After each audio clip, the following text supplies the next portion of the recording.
talk. I'm not even muted. Hey, welcome. Making a bunch of noise, moving around back here. I'm glad I'm not talking to myself like a psycho. Welcome to another Salon Series Weekly.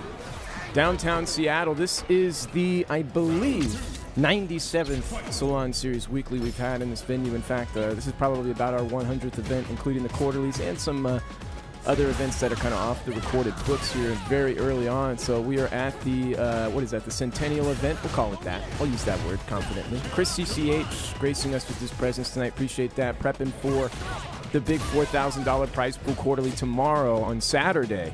Chris, of course, has a bye. He's the strongest player in Seattle, bar none. I think Dr. Danny Pham, though, needs no introduction himself because he's quite possibly the second best player in Seattle. So a lot of heavy hitters out here, not just tonight, but tomorrow as well.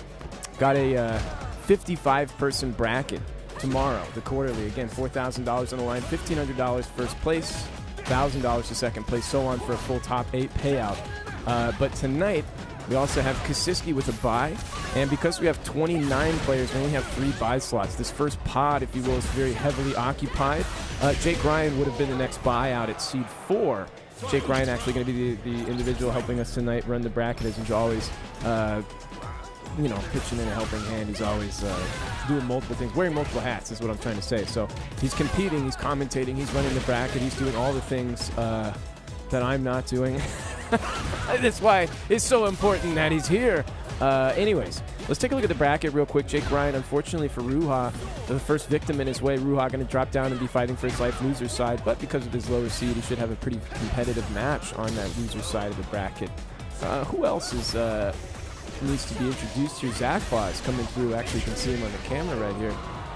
Will be coming through tomorrow at the quarterly. Dylan R as well, right next to Zach Boz there. No slouch himself.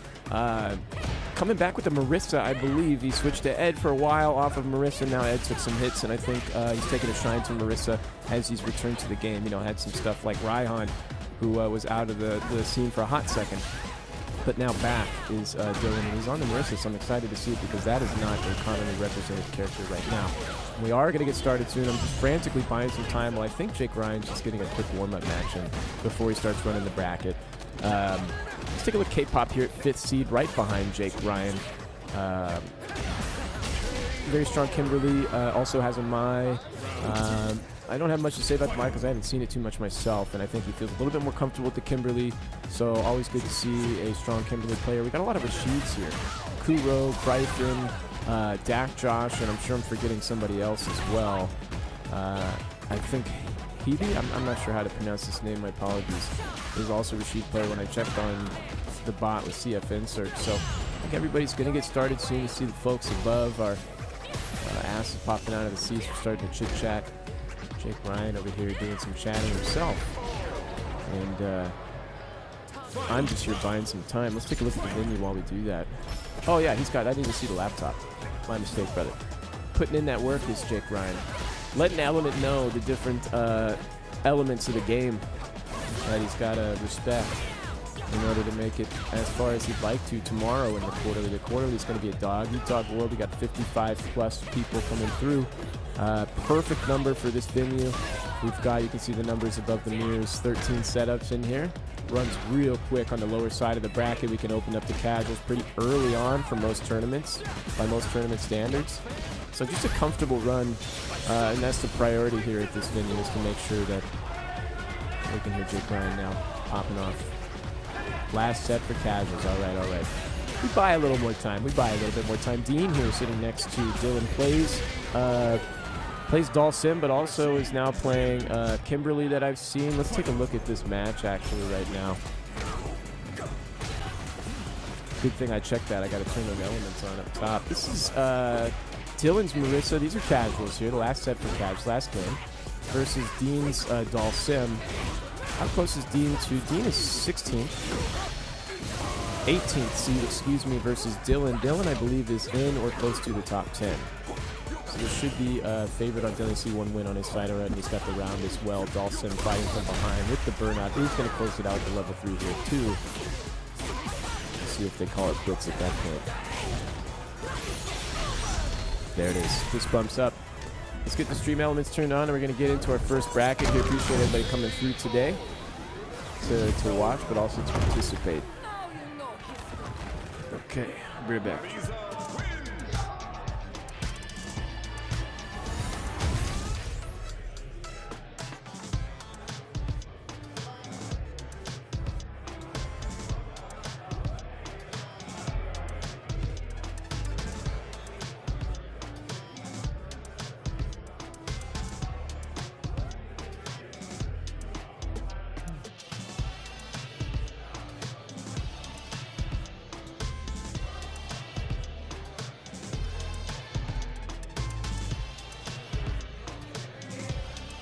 All right. Dude, these little lumbar pillows, I'm telling you. They've got some haters out there. Some of these guys that sit in this chair, they toss the pillow away. I'm like, what are you doing, dude? Your back in the future is going to be like, no. Okay. Let's take a look at the bracket here. Zach Baugh is likely going to go up against Danny Pham unless there's an upset somewhere with Dak Josh further down the line. No disrespect to Dak Josh. I don't see him winning that matchup. Zach Baugh's pretty clean with it. Pretty solid of a player. Interested to see if we can get a Zach Baugh's Element match. That was a good match at the quarterly, several quarterlies ago. A couple quarterlies ago, whatever. That'll be a good one. Oh my God, Dylan seeded into Element. Brother, it's inadvertent. I'm not doing that. It's all on the computer. It's all on the computer. It's not me. Holy, the last tournament played on the current patch. So true, so true. Jake Ryan now delivering the people to their slots. So we're going to see Kuro and Jake Ryan. That's going to be a good one for Kuro to try and prove himself. Jake Ryan sometimes can his wild style, he can lean one way or the other a little bit too hard, and it's kind of sensitive to having a wrong, strong read. And I think there's some potential there, but otherwise, Jake Ryan also, as of late, the past few months, has been working on just being super solid and getting that extra level under his belt. So Kuro probably has a lot of work cut out for him. Let me see here. I see Parm. Is that Parm? Pulling up somewhere to play somebody. It's going to be playing Need on TikTok. That may not be Parm, though. I think that's Hebe. Yeah, I don't recognize the person. Okay, so this is Kuro and Hebe. It's going to be Rashid versus potentially Rashid. If this is a Rashid mirror, brother, we are not tuning in. I just hate to be the bearer of bad news on that one, but we will not be victims of the Rashid mirror. Now, K-Pop and Mackie. Oh, we're about to be victims of the Rashid mirror, aren't we? Okay, let's take a look at some more matches, though, on the bracket side. Mason and Fine Like Wine will be an interesting match. Really strongly suspect that Fine Like Wine's going to make it through. He's going to be facing Kaziski, winner's top 16. That's going to be a good one as well. Let's see here. K-Pop, Some Mercy. Who's on the other side? Oh, K-Pop and Jake Ryan's going to be, lit, as they say. Element and Dylan, you already know. And then Element or Dylan versus Chris will be a good one. Chris always the high favorite to make it out of that tight situation. But, I'm seeing the Kimberly be good too. Am I on the right setup? I think so. Yeah. So this is a Kimberly player, not a Rashid player. Kuro's the Rashid player, but let me get the names up. Don't worry, we got it. We're going. Sorry about that. Hebe on the left with the Kimberly. Hebe. Kuro on the right with Rashid. Kuro's Rashid always surprises me because I'm like never seeing this guy top 8. So I'm like, yeah, all right. But pretty clean with it a lot of the time when I do catch him on stream. So see what happens here. I think Hebe had a... I tried to look him up on CFN and I only got a Rashid, I believe. So I'm not sure what the level play here is. I think K-Pop would probably be a little scrutinizing a fellow Kimberly if he's looming in the wings. We'll find out. First to 2 here, winners round 1. We're just getting started now. Kuro in the corner, but looking very comfortable here. Not taking the jump out off the first back jump. So not too telegraphed on his attempts to escape either. Manages to make it out with a back throw and then the counter DI to close out the first round. Not too hard looking. And how many seconds left on the clock? 54 as well. So plenty of patience to work with. This is a tough one for Heavy. Really need to win the first game here if you're not favored in the matchup. That way you have a second game to lose. So the first game here in an unfavored matchup has a lot of importance. And right now, staring down the barrel of a level 2 has to have some good defense. Nice jump out. Kuro's been in the corner before, and he's looked pretty comfortable. Goes for the throw tech early. Good trade for Kuro. Oh. Plus frames here. Jumping out later in the strings is Kuro. Almost has level 2 to force the close out here. Hibby, though, with level 3, almost critical art, plenty of drive gauge to work with. This could get out of hand fast if Kuro finds himself off balance, but looking very solid with the reaction super. Now just has to close it out nice and gently. There's the air-to-air. And the check on the raw. Not even a raw drive rush, that was the smoke. Game 1 to Kuro. Hibby hitting us with the gamer lean. Notice the adjustment of the player cam. Oh yeah, that's how you know it's getting serious. I like it. It's all good and fun to be having some laughs and whatnot, a little casual banter, but you got to see that lock-in body language. And we see that right now. Nice space fireball. Good drive reversal to call out the plus frames leveraging there. And now, because of that drive reversal, all the way back in mid-screen, out of the danger of the corner. But the jump in, punishing the elbow bait. Not here, not now. We've seen it before. Hibby starting to hit the depths of their flow chart here. We saw that elbow bait trying to look for something like provoke a big mistake. Kuro, though, far too tight to allow that to slip through. Overhead, it's good. Level 2, tons of damage here. Reversal option for Hibby's there, multiple ways. Doesn't go for it, jumping up twice, gets caught. Nice meteor, getting closed out right here. Drops the combo, doesn't matter with the perfect 2. We're laughing. And that was kind of a clap up. All right, Mackie against K-pop, probably similarly a rough story, so we don't necessarily have to tune in over there. Let me see my man, Some Mercy versus Lonely Leica. We also have, ooh, I'm sorry, not to disrespect any of these guys. Ooh, it looks like Leica may close that one out. I know that look. Vile and Dean is going to be a good one. Let me see this. Vile and Ultra Dudes. This is Cammy Dalsim. It's a tough one for Dalsim to hold the line against this relentless assault. Check it out here. Looks like Ultra Dudes looking at set point already. Sitting in the blue shirt. Round 2 and set point for the Dalsim player against the Cammy. Vile, no slouch. I remember when I was doing some commentary while playing against Vile and I got flushed. Very embarrassing. And that was the last time I ever did commentary while playing. Coincidentally, not because of that, but it is funny.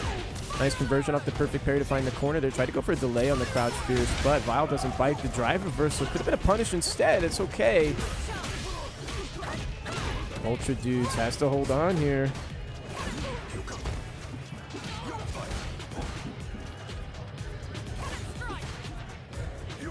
Want to close it out. Don't want to let this get to 1-1. Playing the zoning game, fading back. Vile trying to be very careful on the approach, and Ultra Dudes, Shades of Bowie escaping that corner threat before it makes his presence known. The level 3 doing a ton of damage here, and gonna let Ultra Dudes put this guess for game on the table. Don't think you can take a throw here. Not even 3 bars yet. So important for Ultra Dudes to keep that bar below 3. Now that there's a DRC on the table, a lot can happen. There it is. Has 3 bars. Got the DRC, the block into the critical art. It's all you needed. You might actually be closing this one out. 1 round apiece. No, it's not enough. Guess for game on both sides. Ooh, nice drive reversal. Going into burn out on our own turns. The backdash almost finds the anti-air, and there it is. Dean, the fist bumps are out. Good job, the Dalsim looking confident and clean. Who else do we have sitting down right now? Welcome back to the table here. Jake Ryan probably going to run his game pretty soon. Poor Rula is going to have to deal with that freight train. Oh, it's Need on TikTok versus Chris CCH. Need on TikTok, a Luke player. Chris, a Season 1 Luke player. Very familiar with the character. I don't know if he's put any time at all into Season 2 with Luke, just for shits, just for giggles, for knowledge, you know, the old standby. We'll find out. We'll take a look at the statistics here as well.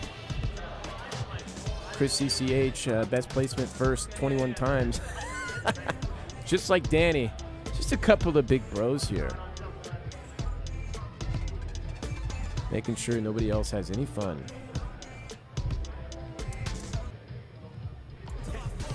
Chris bringing out the Ed. Chris has been playing some Terry lately. A lot of Ed players are picking up Terry as a secondary. It's a pretty good pick in my opinion. I think the character feels pretty good to Ed players because he's got some long-reaching, kind of weird normals and attacks, which is very similar to what Ed's working with, so your muscle memory is not going to be thrown too far off. Fist bumps are out. Characters are locked in. Try and get these cameras adjusted ahead of time. Here we go. Can Need on TikTok take out Seattle's strongest player in their first round match? This is technically the second round because Chris coming from a bye. So Need had fought previously Parm and retired Parm to the loser side. Parm did not get the privilege to make the attempt on the Chris Luke. I'd be a little salty about that. No, I'm just getting worked in the corner, brother. It's okay. If I was Parm, I'd be watching this like a hawk going, it's not what I would have done, bro. Round 2, game 1. Chris looking clean, finding the anti-air early, trying to provoke any sort of a mistake there. Need on TikTok leveraging that passivity with a DRC on block, but the EX blowing right through that charge knuckle. DPs are on point. Now go for the grab after demonstrating he's willing to hold off and wait for a reversal or something like that. You saw him pump fake with the jab as well, so trying to provoke some reactions from Need. Knows he's close to the breaking point already. Can sense it. Need, to his credit, trying to lock it in and maintain some solidity here. All the way to the corner we go. Plus frames 2 times. Challenged on that +1 by a 5 frame though. He's feeling the burn on that. There is no respect here. I am the best player in the building. You got to know that, brother. Nicely done. Chris ECH, I'm interested to see the match that comes after. You know, we're going to have a Dylan R versus Element match. That's just underneath this on the bracket. And then that match will decide who faces Chris on winner's top 16.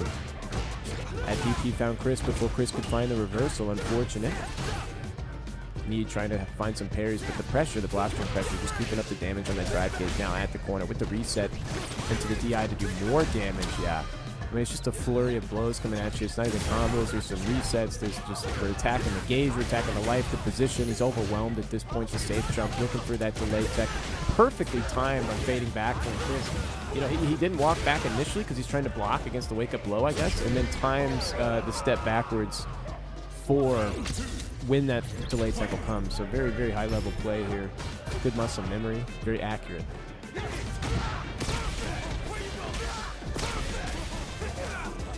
Looks like Need on TikTok has leaned way back on his chair now. Must readjust these player cams. Chris no longer included by his opponent. Chris now with his back against the wall, fighting out of the corner. Nice walk under into the throw to get the knockdown at the quarter. Trying to provoke that DP, says, do it, brother, I know you will. There's that throw tech. It's one of those options of desperation. It's either throw tech, parry, or reversal. There it is. I'm just rotating through our safer options in order to provoke that action. And there it is, Chris closing it out confidently. Trying to find a camera on somebody else. There's Jake Ryan pummeling Ruad, no doubt. Jake Ryan will be running that bracket down. Fist bump, he says good luck. Oh, God. Let's check out Kasiski versus Fox. Very interested to see how Fox are doing this matchup. Gonna be Terry Bison right now.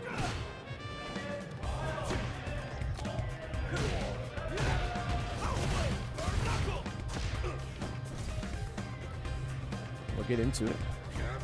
Fox on the left with the Terry. He's been playing, like I said, Ed players reaching into the Terry bucket. Kasiski, previously a Kami player and then a Akuma player, now moving to the mighty M. Bison.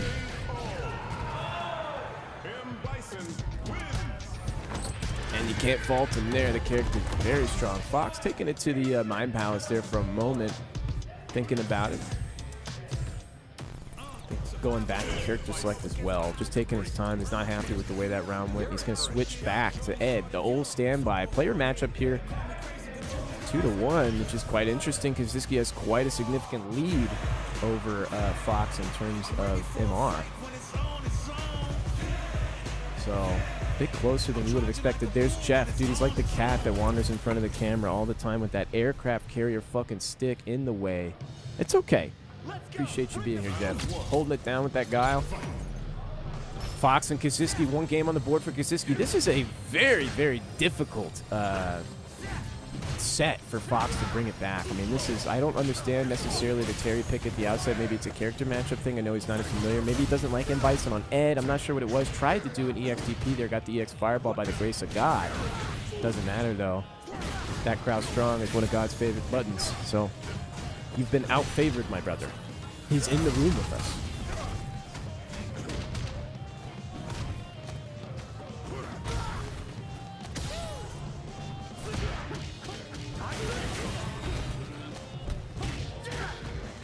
Oh shit, Element and Dylan are playing right now.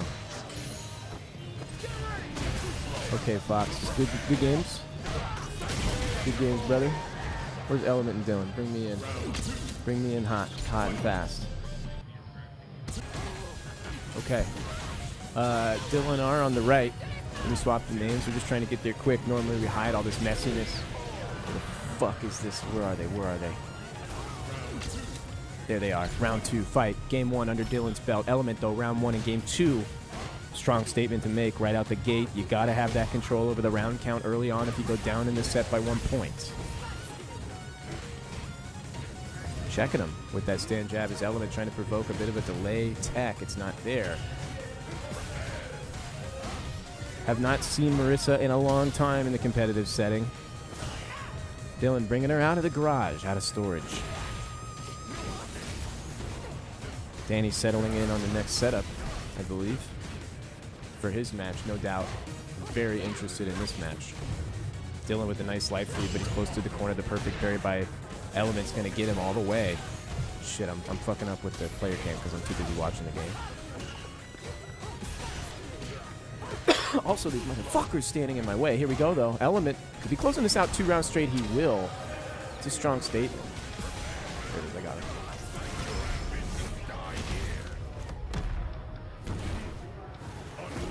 Give me the statistics as well.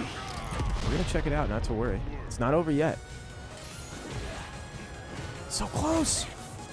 If Element gets out of burnout, he can lock this in pretty confidently. Dylan, though, plenty of drive gauge to work with. The anti-air parry, the hallmark of him. There's that perfect parry provoked.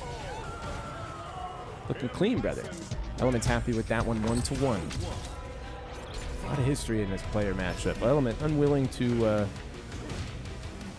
This is definitely an unfavorable matchup for him personally. It's not one that he wants to fight historically.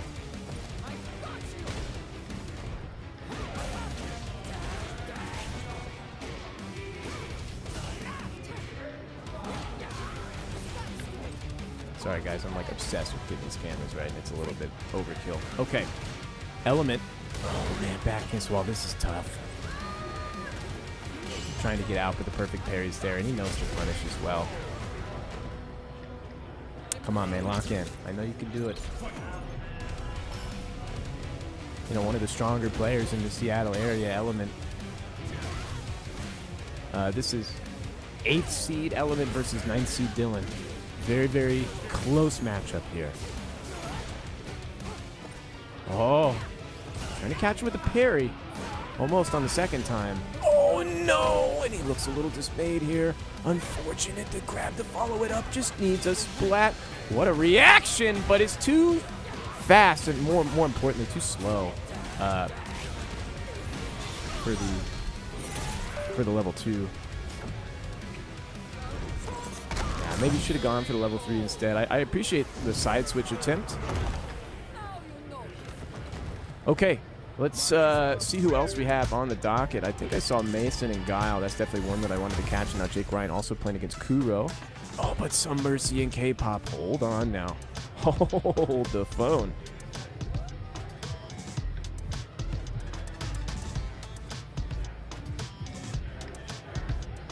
See what we got here. I think they're adjusting the volumes. The stage settings, he's saying pick the correct music. Appreciate that, K-Pop. Thank you. Now we're in the character select. Some Mercy with 1 win on his belt against K-Pop. K-Pop with 1 win under his belt against Some Mercy. K-Pop Salon rating, classic ELO style, much higher than Some Mercy's. He's going to have to figure his way. Some Mercy's going to have to figure this one out. It's going to be a tough matchup. Playing Aki versus Kimberly. A lot of things Kimberly can do to get inside. Now, the benefit for Some Mercy is that this is a, I don't want to call this an on-rails character, Aki, but she has powerful momentum. So when Some Mercy finds that momentum, it becomes very difficult to stop. He's very familiar with that space inside the strong momentum of the character when you can put that into play. But, oh, fuck, K-Pop playing against himself. There he is. We got it.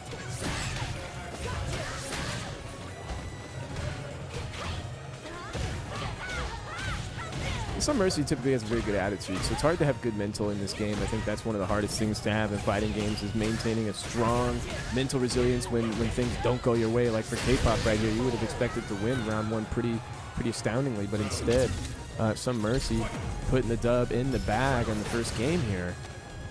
See if he can close it all the way out, going for the plus frames first. I don't really know how this character matchup is on paper either.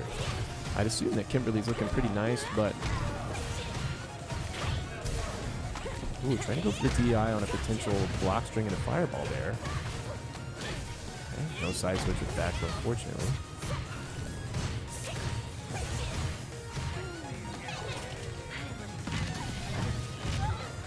Thought the game was frozen, dog. Just got him grappled.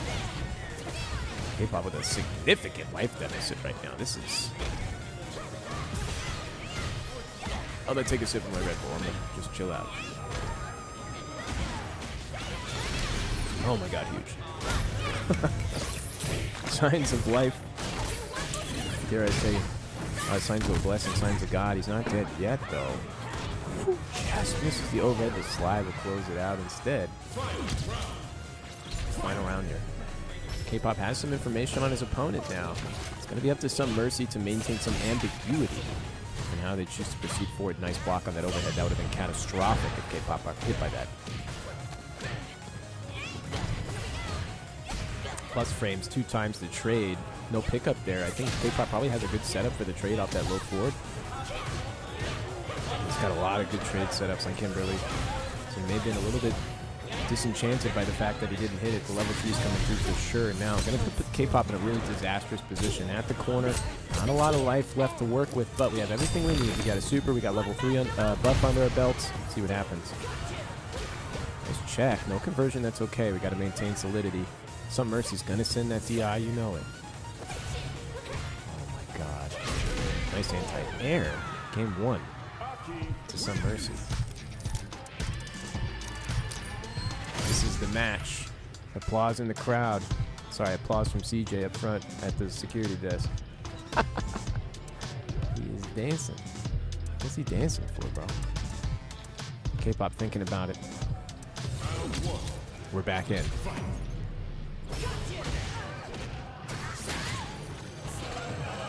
This could set up a hell of a juicy run back on loser's side, because I would be very surprised if Some Mercy were able to make it all the way through on winners. His opponent, should he win this, will be Jake Bryan. But if he does make it all the way to top 8, ooh, it's going to be so juicy, brother. Huge damage. Meaty Fireball was good. Too slow on the follow-up stand hard kick. K-Pop, smart challenge, but still not much to show for it. Perfect parry was almost sick, and now set point for Some Mercy. K-Pop was able to pull out round 2 last game. Finds that stand for DRC. We'll see if he can pull it out here as well. Just has to carry it into the final round and then take that momentum into the final game. Some Mercy, in my opinion, sometimes can do a bit of crumbling. I know he may have been seeking out some... see, to me, that's right there. That's the classic little crumble slide into DI.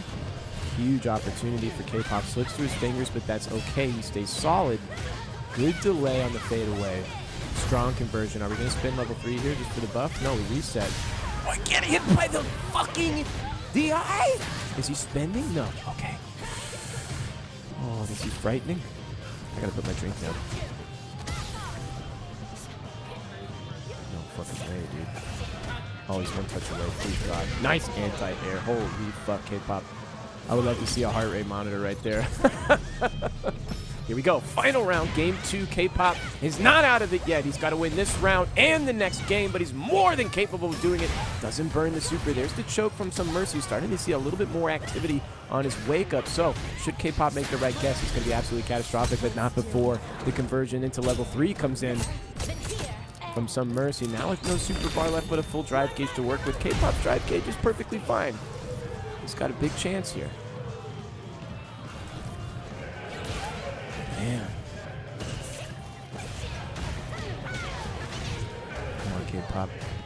Okay, run stop. Tried to bait something there. It's not. Will he slide out here? Will we parry? Drive reversal? What's the wake-up option from Some Mercy? The player that I know will go for something. So what do you do? What do you do as K-pop? There it is. It's the slide out. He doesn't have the punish. Goes for the DI afterwards again. It's not enough. He drops the combo to trade. Finds a conversion afterwards, but there's no drive. There's a super. It's not enough. What a check! Holy! K-pop is in there instantly. No need to think about that. We want to maintain that momentum, and Some Mercy feels just the same way. Pulling in now with a good conversion to start things off. Only 90 seconds left on the clock. We're already at the corner with half health. Jesus Christ. Absolute freight train of a character right now. K-pop has to make the right call here and now. Fuck! Round 2. Set point.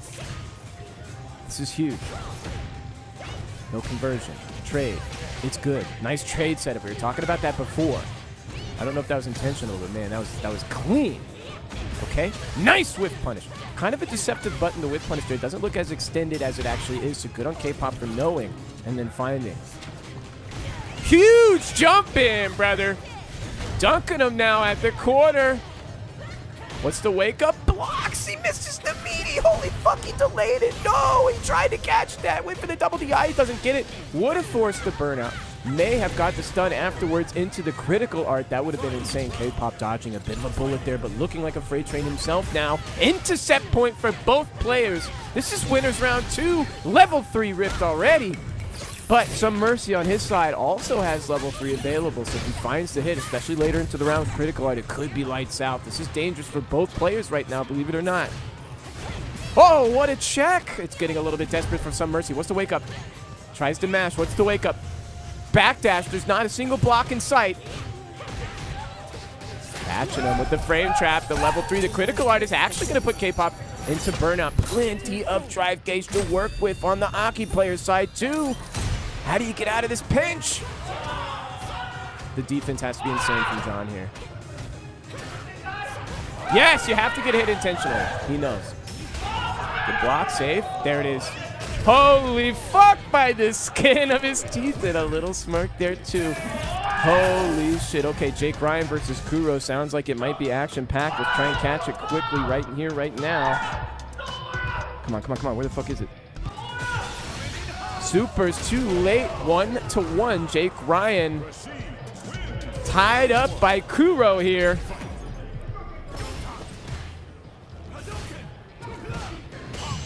Hold on, guys. Hold on, chill out.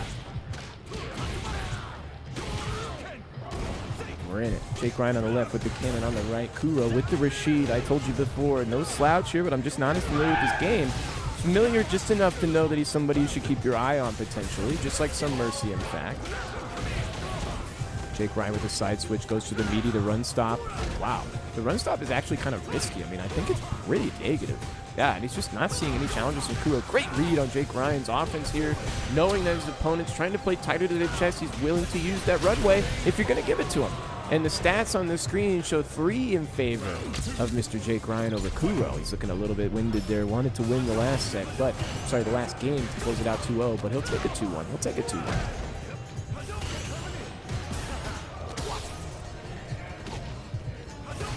Trying to put those fireballs on screen, slowing it down a little bit, stabbing in with the stand forward before backing off, and then the stand roundhouse comes in. He's just putting pokes on screen. Kuro maintaining that spacing, looking for a whiff punish here, trying to find some sort of overextension, dash forward with the throw tip, trying to find the side switch. It wasn't there. Now Jake Ryan gunning for that drive gauge on both sides, going to replenish his own gauge while putting his opponent close to burnout. This is a prime opportunity to close it out. Huge reversal here. Going to mitigate that drive difference a little bit. Nice movement from Kuro here, but a huge mistake spinning that DRC. That was more than just questionable, my friend. Yeah. You're not dead yet, but you might as well be. Jake Ryan trying to provoke the level 1. Nicely done. Who is up next? Let's take a look at the bracket. We are burning through things. Jake Ryan is also the guy running the bracket. Appreciate that. I asked Dylan if he wanted to help. I'm not one who's carrying it now. Take a look. Looks like Dak Josh holding it down too. So you see all of our competitors in the back. We are going to open up those casual sets in the back soon. Once we get to this section is when we start opening up casuals, because we only need 4 setups plus 1 on winner's side. But right now, we got several more matches to run.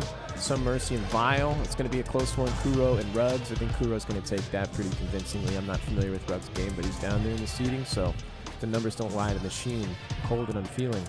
Dak Josh versus Rua. We're likely going to see Ultra Dudes and Lonely Like as kind of a toss-up. Not sure who Dak Josh is going to be playing there. And then Mason versus Fox would be juicy, but Parm against Fox as well. So we got some good losers top 16 matches coming up here soon. We may not see them on stream, but now I think we're going to run through winners top 16. Chris CCH versus Dylan R is a big match, and they're sitting down right now. Oh fuck. They're actually fucking playing. I just missed the start. My fault, dude. Bozo chatting. This is tough because Chris so familiar with this. Dylan very familiar with Ed here. So I'm trying to comment on is one of these players shares the character of Ed between both of them.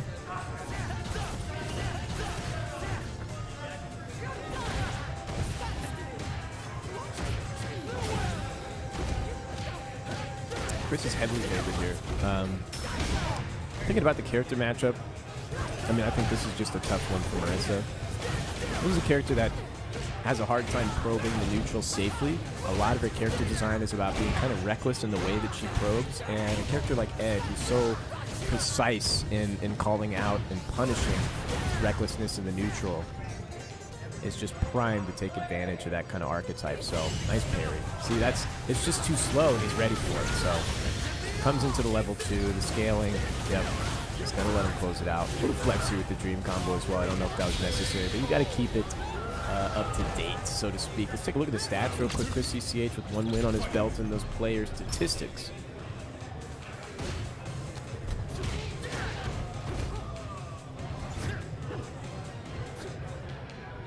Folks, let me know if there's anything wrong with the stream, so I can nip it in the butt. Right now, Dylan trying to be patient in how he walks down. Chris feeling out his momentum, his movement, and then trying to match his forward movement and with his own. And stab in unexpectedly. Dylan now falling back to the corner. He's losing that neutral spacing game. Has to put something out there. Tried to frame trap with the double stand fierce target combo, which is unsafe on block. But Chris, so familiar with the matchup, mashes immediately. And you can't frame trap the foreframe, apparently. I didn't even know that. I assumed that would have worked. All right, love to hear that. Thank you, Smooth. Looking smooth, heard. 1 game under Chris CCH's belt. Confidently moving his way towards winners top 16. Excuse me, winners top 8. Danny Pham on the other side of that top 8 pod. And who will his challenger be? Big whiff punish attempt from Chris CCH. Inconsistency from the Marissa, though. The second hit of that far hit, kind of a blessing, man. Man, that crouch roundhouse is so sick. Just a haymaker right to the dome. Chris looking for it again. Good on Dylan trying to snipe the movement, but the block was too quick. Spacing out, staying roundhouse, attacking the drive cage. Nice. Just ready for that safely spaced step with the reaction DI, knowing that Dylan is trying to attack that resource gauge. Now, trying to provoke him into an overextension. You can see that Dylan's kind of hesitating a little bit now as he sticks in, just allowing Chris to be more active. Good read, but he gets grabbed.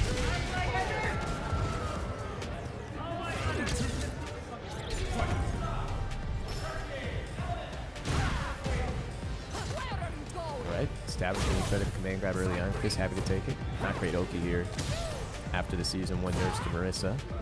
Well, after season 1, season 2 nerfs. Good conversion. Towards the corner, blocks the drive reversal, but no punish. Was looking for the drive cage attack with the throw and the corner carry. There it is. Yep, catching him low to level 3 here. Yep, putting it into burnout. And now he's going to close it out. Dylan has got to hit an insane reaction super here, but Chris could leverage Dylan trying to look for that reaction super too much. We'll see what happens. Just coming in. It's so hard for Marissa to get out of that pinch, to stand forward. That little medium flicker from her, from Ed really difficult to challenge because a lot of those armor moves don't have that low armor there. So now up next in the top 16 winners side, it's going to be Jake Ryan versus K-Pop. Really looking forward to this match. Almost was not the match that we were going to see. Some Mercy, shout outs to Some Mercy. Oh, it looks like Danny and Zach Boz are going to go instead. All right, this looks good to me. Danny and Zach Boz. Oh man, I tried to pause, but you know, it takes some time. Zach Boz in the Chun-Li and Geef matchup. I'm not really sure how to call that one. Geef is pretty good in Street Fighter 6, and Geef as a character, generally speaking, is either good or bad. He's oftentimes not like a middle-of-the-road kind of character. I'm not saying that he's top tier, but he leans one way or the other outside of that middle band. So in this game, he's been leaning to the favorable side. Player matchup here, Zach Boz has found some matches against Danny. Cut up here. These guys have played quite a bit in the past. Very familiar with each other's styles. Zach Boz in 1750, Danny at a towering 2196. Let's see if Zach Boz chooses to initiate the fist bump here. Danny often does not. There it is. We're going to get into it. Zach Boz on the right with the Chun-Li. And on the left, Dr. Danny Pham. The reigning Tyrant King of the Salon Seattle, whether we like it or not.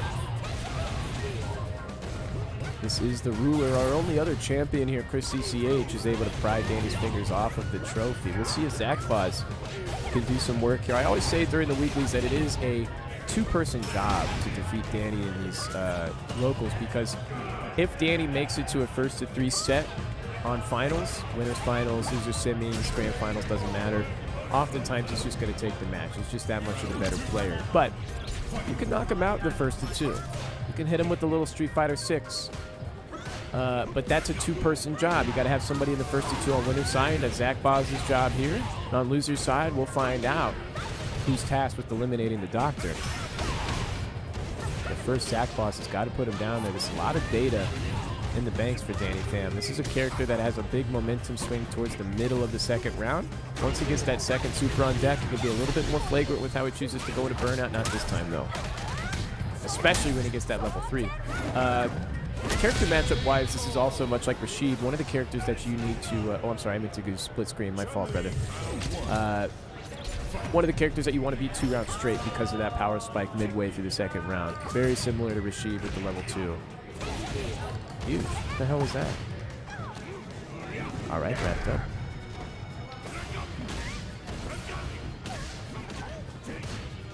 Towards mid-screen. The reads are starting to trickle in now. Zach Boz at a serious life deficit.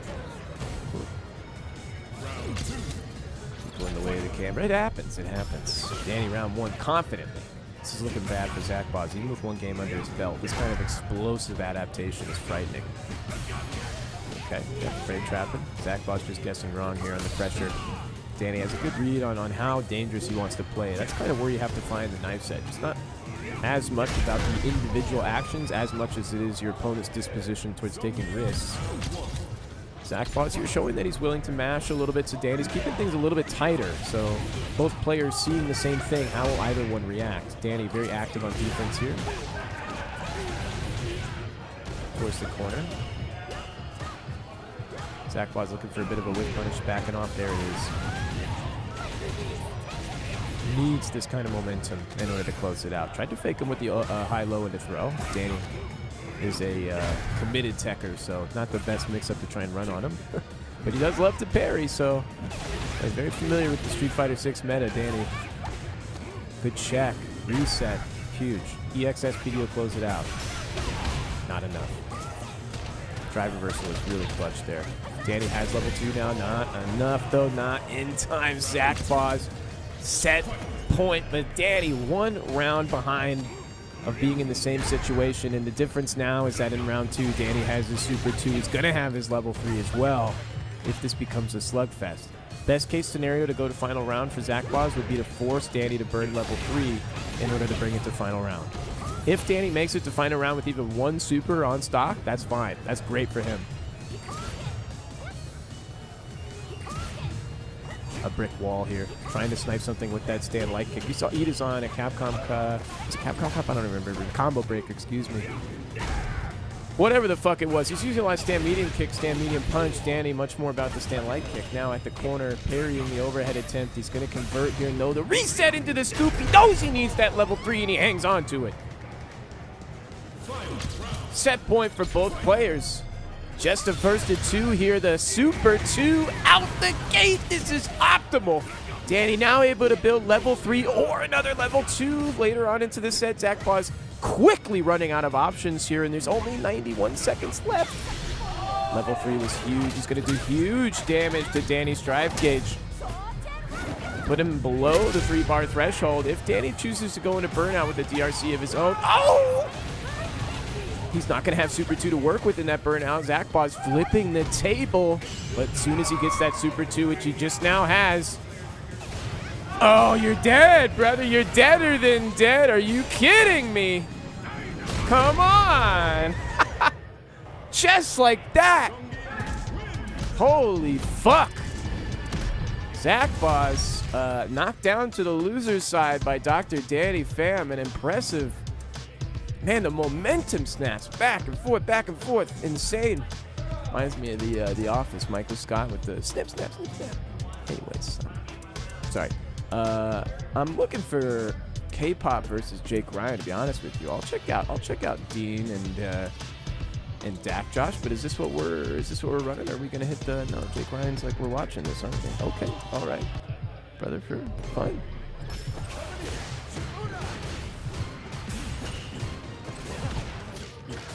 Dak Josh on the left, Ultra Dudes on the right with the Dull Sim. We're supposed to drop down to top 16, right?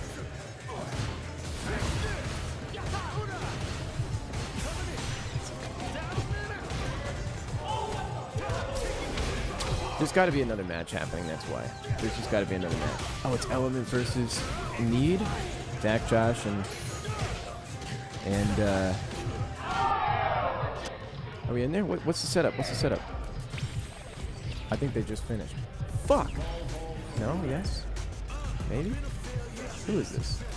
I think we got it. No. Hold on, guys. Bear with me. Bear with me here. I don't want to disrespect Dak Josh. I'm just wondering what the fuck's going on now. All right, Element. I think he just played me. They just finished. That's what Jake Ryan was waiting for. And now Jake Ryan may be putting that on stream. I'm not sure. Jesus fucking Christ. But we're more than welcome to go back into Jack Josh and Ultra Dudes. It's a certain flow I'm trying to follow here on the back. Fine like wine and Kasiski's throwing up. Okay. All right, let's catch these guys on the split screen, but we're going to set up the other match first.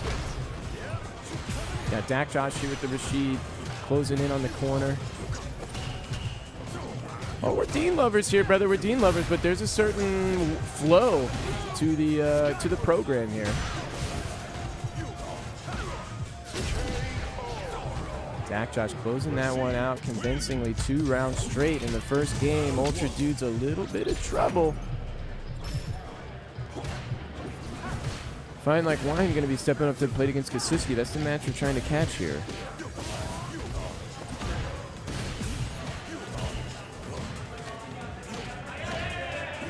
The throw. Look at the size of that fucking fight stick that Jeff has. Holy.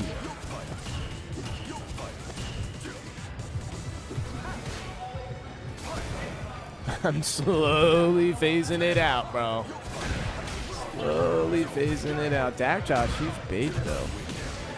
As soon as we see the fist bump on Jeff and Kasiski, there it is. We're going to swap over. I'm sorry, brothers. This is winner side, top 16. You got to make it. You got to make it. No, bro, get out of here. You've seen him since 4. You're old as fuck, brother. There's plenty of people out there that aren't 90 years old, okay? This is the match. This is the match.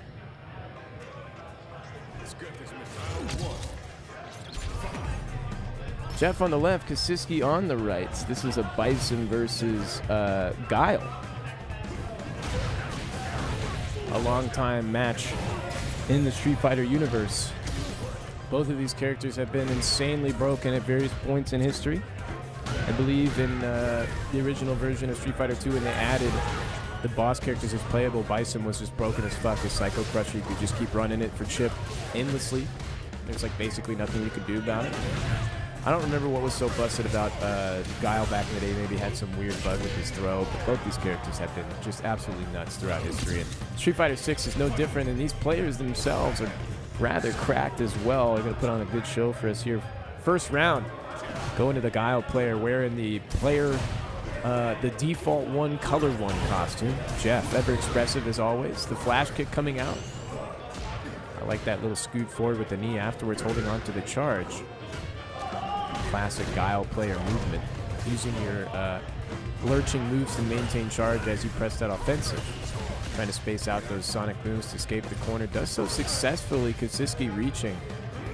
It looks like Dean may have gotten knocked out by Dak Josh. Just standing up a little quick. I hate to report bad news to y'all. Big conversion here for the Bison player.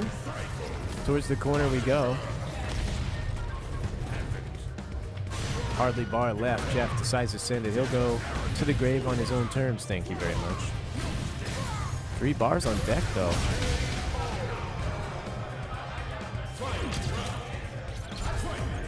They've played 3 times. Kasiski's won 2 out of 3 times.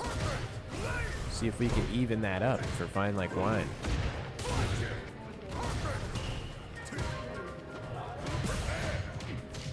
Nice catch with the low short. To the corner. Kasiski though out of gas. Jeff may look for a reversal here. No. Tries to wake up jab thinking his opponent is looking for the reversal, and there it is. He just flips to the other side of the coin. And no respect being shown from Fine Like Wine here. As noted by Wimp Low in chat, I've seen Devin and Jeff play since 4. Both these players familiar with the bones of the philosophy that they play with. So Jeff, I mean, I'm familiar with Jeff. Loves to wake up with reversals. Very disrespectful in that way. We see the level 3 busted out. Tried to hit him with the delay on the throw tech. It wasn't there. Delay check. I mean, that was kind of ballsy from Jeff. You see the fucking, he went the whole length of the stage and hit him with the delay, like 90 frame move. Come on, man. You got to be asleep to get hit by that. Maybe reaching a little bit too deep on that player familiar read, looking for some kind of a delay option on Kasiski's side of defense, but it just wasn't there. The jab came out pretty quick. Swinging, whip punished. Okay, towards the corner. Nice job chasing down the jump out, but just as good to Kasiski trading that life for the escape, getting the knockdown too. Jeff showing that perfect parry on wake up. There's the reversal again, just every option. Very similar to how some of these players like Some Mercy are playing, but there's a lot more calculated, just a lot more finesse in how they're working and rotating these active options, whereas other players are just kind of crumbling and sending it, if he did this, then I'll do this. Jeff is a little, several more layers deep. Nice backdash there. Should Kasiski try and provoke a reversal, the backdash going to be that much more plus versus a delay grab. So Jeff looking for a massive punish potentially, showing Kasiski that if you try and provoke my reversal with a delay tech, you're going to eat big shit, brother. It's going to make Jeff's ability to do reversals a little bit more effective if Kasiski pulls off that option in a certain way. Huge conversion here. Look at the damage. Nice escape, though. Houdini himself. +5 on the other side. But the Knuckle Sandwich got something to say. The level 3 as well. Gonna close this out confidently. 1-1 here. 2 rounds straight for Fine Like Wine. Kasiski nodding, shaking his head, nodding. Yeah, we've been there before. We know how that is. We're locked in so fast. These guys mashing that rematch button. We love that. Match after this one should be Jake Ryan versus K-Pop. Looking forward to that. Jeff's pressure in general is just... It's weird how it translates to his knockdown. It doesn't make any fucking sense. Brother, how are you pressuring me when you're on the ground? I don't know. It's the aura. Nice, there it is. He's just so good at finding those gaps, making you second guess yourself. Yep. That was almost clean as fuck. The air so fortunate. The overhead as well, but the throw gets tech. Snuffs it out. Sniff, snuff, whatever, brother. We're on to set point for Fine Like Wine. 3 rounds straight after putting a game on the board. This is insane. Kasiski's just working against every element of momentum in Jeff's favor right now. I mean, winning that many rounds straight, bringing it back from an 0-1 deficit and looking this confident to get to set point. He needed this corner pressure conversion here to get some confidence back himself. Nice frame kill. Keeping it tight as well. Doesn't want any sort of mash out for Jeff. Not leaving any gas for him to jump out of. Sonic Boom. The pressure was too tight to get punished, but closes the gap. Nice anti-airs from Kasiski. What a check. But Jeff is just so indignant. Safe jump. Yep. Goes for the grab. Looking for that parry. Will he go 2 times? No. Relentless with the low short. Knocking twice. Nobody there, though. He nailed it. And that's it. Jeff closing it out with the aircraft carrier stick and the Guile costume 1, color 1. Let's take a look at our next match. I think it's going to be... I got Dylan. Who the fuck is Dylan playing? I think it's going to be Jake Ryan and K-Pop. Ooh, Dak, Josh, and Dylan. Catch a little split screen action there. Dak, Josh, and Dylan while we wait. But Jake Ryan and K-Pop is going to be nasty. These two guys that are sitting down, they are our comrades in arms. This is bro on bro violence. This is top 16. The privilege to who wins this will be to move on to face the likes of Chris CCH. Fine Like Wine in that previous set was able to lock in his game against Danny Pham in top 8. So still the possibility for Danny to be taken down to losers on reverse to 2 on winner's side. So the dream is still alive. Chris CCH, you know, you're too good, brother. There's no dreams here. That's all reality. Cold and hot and ice cold. Oh, it's true. Nothing but truth there. I need a fucking drink. Hold on one sec.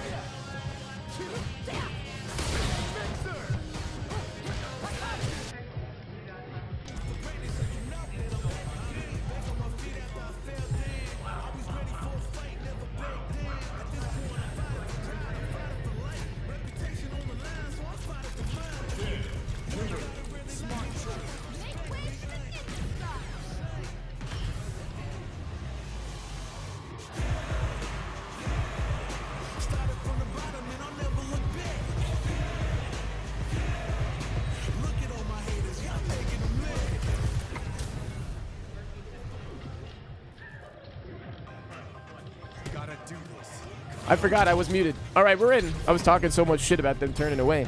All right. Jake Ryan on the left with yet again another new color of Ken. I like the green colors oftentimes, so I appreciate this one. The darker greens mostly. I don't like that highlighter shit. Get that out of here. Jake Ryan showing the DP early now. Let's see which way he chooses to leverage that. Will he mash next? Will he PP next? We'll see. No, just blocks.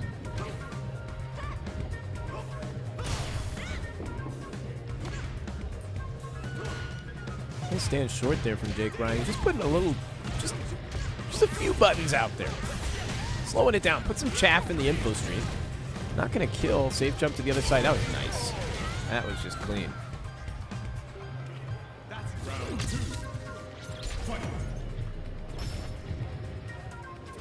Got to be careful putting that Stand Fierce out there. You see, he knows. That's why he's sending it a couple more times. He says, go ahead. Let me see the whiff punish attempt, brother. I love that. I love the indignation. The defiance. Jake Ryan, a very defiant player. I think I identify with that heavily myself. No DP again. We haven't seen it quite yet. He sent it early on. Now just trying to sniff out the best place to place it is Jake Ryan. Hasn't needed to use it yet. The back throw to the corner.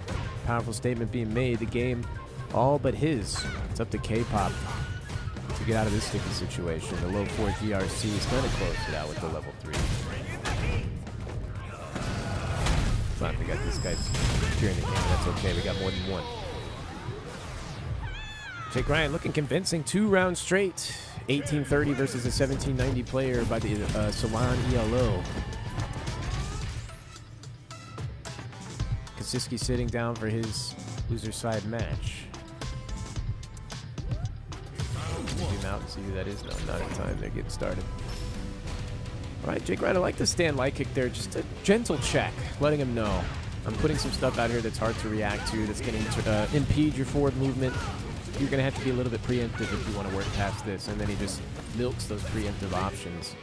Get called out on that hold parry DR, though, but the perfect parry right back at you. To mid-screen we go. The corner, in fact, Ken, is insane. That was unsafe, -4. K-Pop choosing to hold it there. Had that been mid-screen, I think that may have been safer spaced. I'm not sure. Maybe this character just doesn't have a forward frame that reaches that far. And now getting absolutely pummeled. K-Pop finding a DRC to get out of that sticky situation, but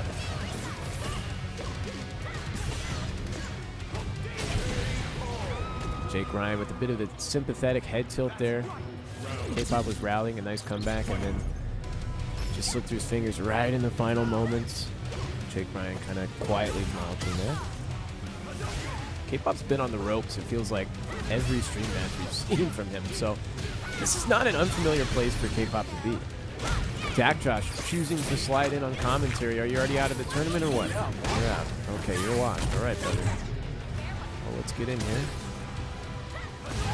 At the corner, Jake Ryan putting a bit of a fireball out there. I like that you don't often see the plasma coming from the Ken players. Oh, I love these two scrapping it up.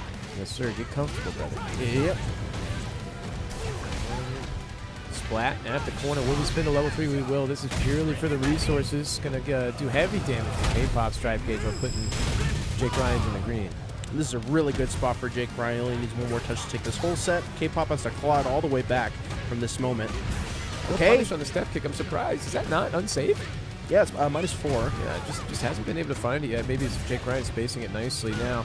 Close to burnout himself. Gets for game on K-Pop's side. Has to avoid the forced chip. Oh! Not quite. Oh! Yeah, the chip! Oh, yeah. I don't think there was any way to escape that situation. God dang it. Jake Ryan now moving the top 8. You know, you may get ejected from this seat. No, I understand. All right, let's check it out. Welcome in, Dak. Whatever. Try to tell you to get comfortable. He's like, you know what? I'm comfortable a good 6 feet away from you. You know, it's not 2019, Dak, or 2022. Bro, we were like this in 2019. You know what I'm saying? Were we? Oh, you're right. 2020, we backed it up. Kuro and Kasiski now fighting on loser's side. Let's try and lock into that match real quick. Rashid and M. Bison. I see Fox plays against K-Pop as well. That is going to be a huge match to catch the back half of if it goes on that long. Kuro catches the parry attempt on the jump in to set up the level 2, but no dice. 1 round apiece in game 1 here. Just getting started. Kasiski with a nice clean hit. Got to get the bomb plant. We're in the corner. It's time to make it hurt. Yep, it's throw loop time. All right, nice drive reversal to get out. Oh, but catches the fireball attempt. Wow, the perfect parry. Okay, this is going to set up another situation for Kuro. Doesn't quite have the level 2 built, but this is a really good situation to make the comeback. Again, tries to empty jump to bait perfect parry, but this time Kasiski opting for the tech. And he gets the confirm into level 3. That's going to be the first game. First game of Kasiski. This is what's expected, anticipated by the seeding. Kasiski is 3rd. Yeah, that's 3rd seed versus, I believe this is 13 for Kuro. You see that? Oh, yeah. He said, oh, yes. Kuro has to battle back, has to bring this 1-1. Most importantly, needs to win the first round, has to close this out 2 rounds straight. Yeah, definitely hard to come back against Bison and Kasiski in this moment. When you got the bomb on you and you're in the corner. All right, manages his way out. Driver's jab into back throw. We'll take it. Oh, okay. I didn't quite whip punish that. Got the counter hit instead. Good challenge from Kasiski. It's getting very sloppy right now. Kasiski able to get out of the corner because of it. Kuro's able to tighten up a little bit. He might be able to bring this back 1-1. Oh, big heavy punch. Yeah. Kasiski just too good at rotating in some high-risk options and catching Kuro off guard. He's got to tighten it up. He's leaving these gaps in that are a little bit too predictable. Set point for Kasiski now. Oh, ground start backdash. Okay, flies in with drivers right after. Okay, abusing the scissor kicks. Rashid doesn't have the best 5-frame option.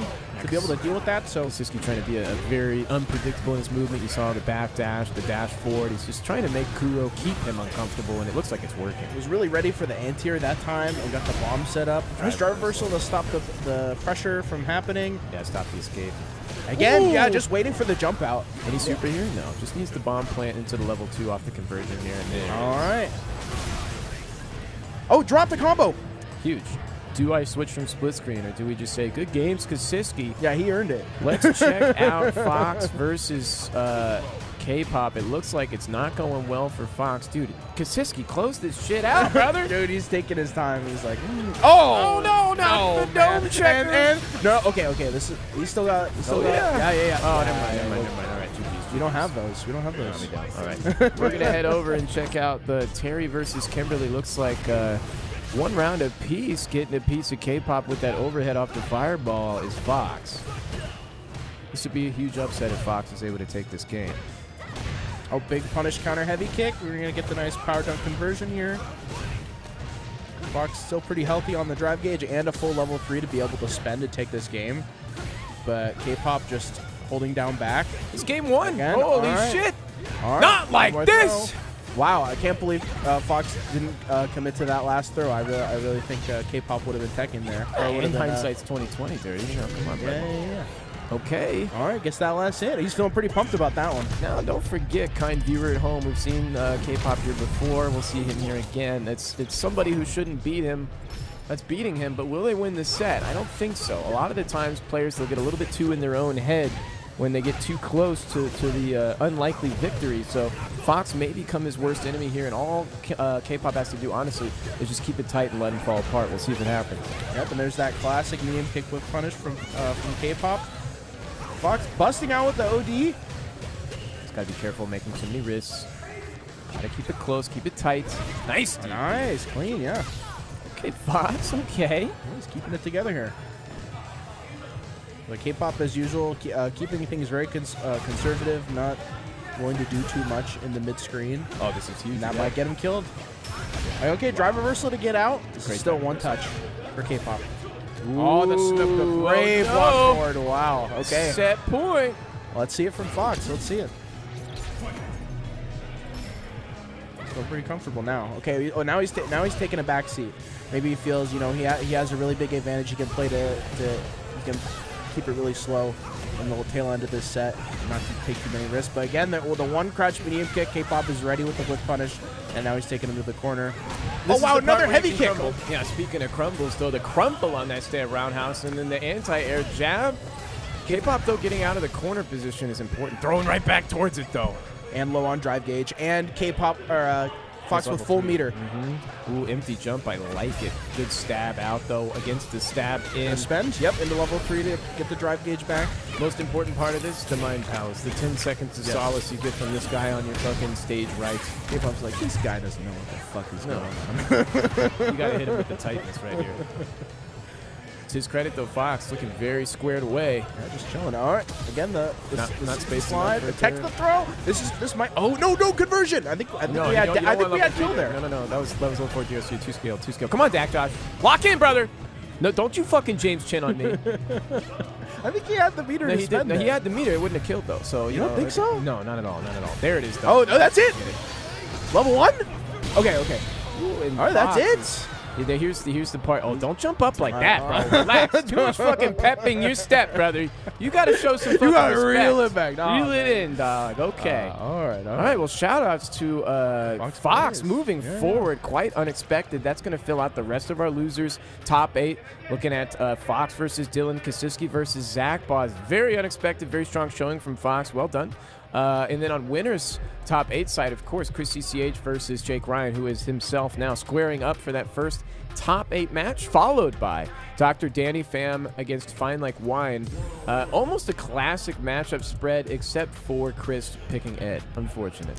But otherwise, we've been looking at Ken, Giles, Zangief, and Ed. This will be a fun one, I think. I'm not sure. I think Chris's style is just going to pick Jake Ryan apart pretty quickly here. But so what I'm looking for from Jake Ryan is seeing where his adaptations are against the tight play of Chris CCH, because I think that's what he's been trying to work on in his own player skill, and so this is a great opportunity for him to show what he's learned and then employ it. So I'm happy to see him put some work in here. Chris just has to keep it tight, close it out. Yeah, I agree. Chris's style is a wall against Jake Ryan's style, but if Jake Ryan can break down the wall, it's going to be a sight to see. It's just going to be, Jake Ryan likes to take some very big splash risks. The strength of his player archetype is that his reads are very strong, his reads are accurate. He knows how to condition, funnel you into where the reads are a little bit more reliable for him to make. But when you're taking those big swings against somebody that's as strong of a player as Chris, as squared away, they leave those gaps deliberately and then eat you up for it. So we're going to have to see Jake Ryan pull out a little bit of a tighter game plan than he's used to employing. But like I said, he's been working on that tighter game plan lately, so I'm excited to see him put it into action now. Jake Ryan on the beautiful orange Ken. Yeah, he's changing up the colors constantly. What the fuck's up with that? Yeah, I don't know. It's like a... I don't like it. Something about I don't like it. I don't like something, change. He needs to settle. Chris CCH playing so patient, but look at Jake Ryan. Just not even feeling like, oh no, and there was that first overextension. Yep. Yeah. Trying to find a whiff challenge against the EX Fireball on block with the Stand Fierce. Instead, the Stand Fierce got whipped in this space stand roundhouse. Yeah. The walk from I think people won't see that too often. Like Chris just walking into the heavy kick range to be able to punish it when you block it. Now Jake Ryan is again the punish on the medium kick. Wow. Yeah. It's okay. It's okay. You got to have the round of calibration. That's all right. Jake Ryan, pretty high level player himself. So there's a lot of data being downloaded here. Both of these guys parsing the information they've been given. Jake Ryan has to decide how to play this. What do we do? Do we try and force it to the corner here? Yep. But now he's got all this gauge, all this life. He's got to work the corner position, but just backs off and whiff punishes so cleanly. Let's see the adjustment. Man, he's roundhouse is crazy. Jake Ryan shaking his head on each of these touches. Yep.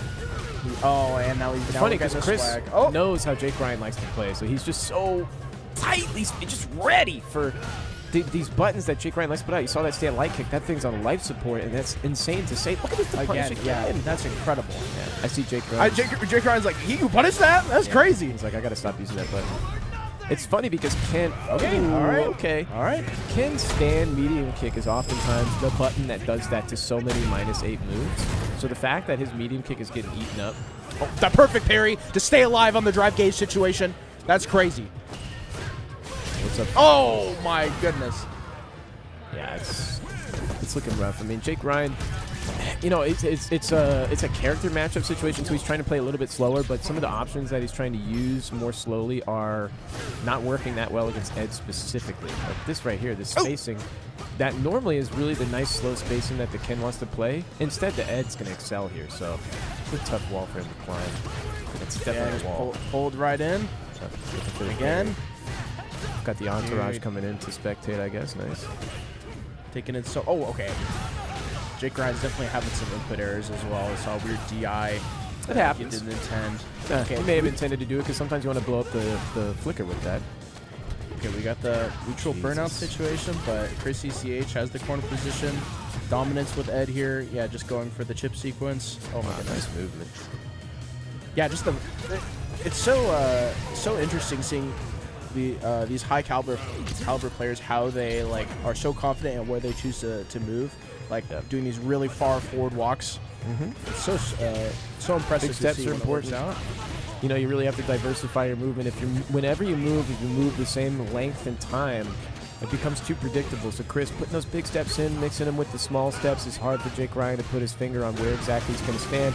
That's what makes his whip punisher so lethal from Chris CCH. It's hard for Jake Ryan to force his buttons to be blocked, even at a favorable spacing. There's another coast to coast. Yeah, that's a lot of damage. Yes, it is.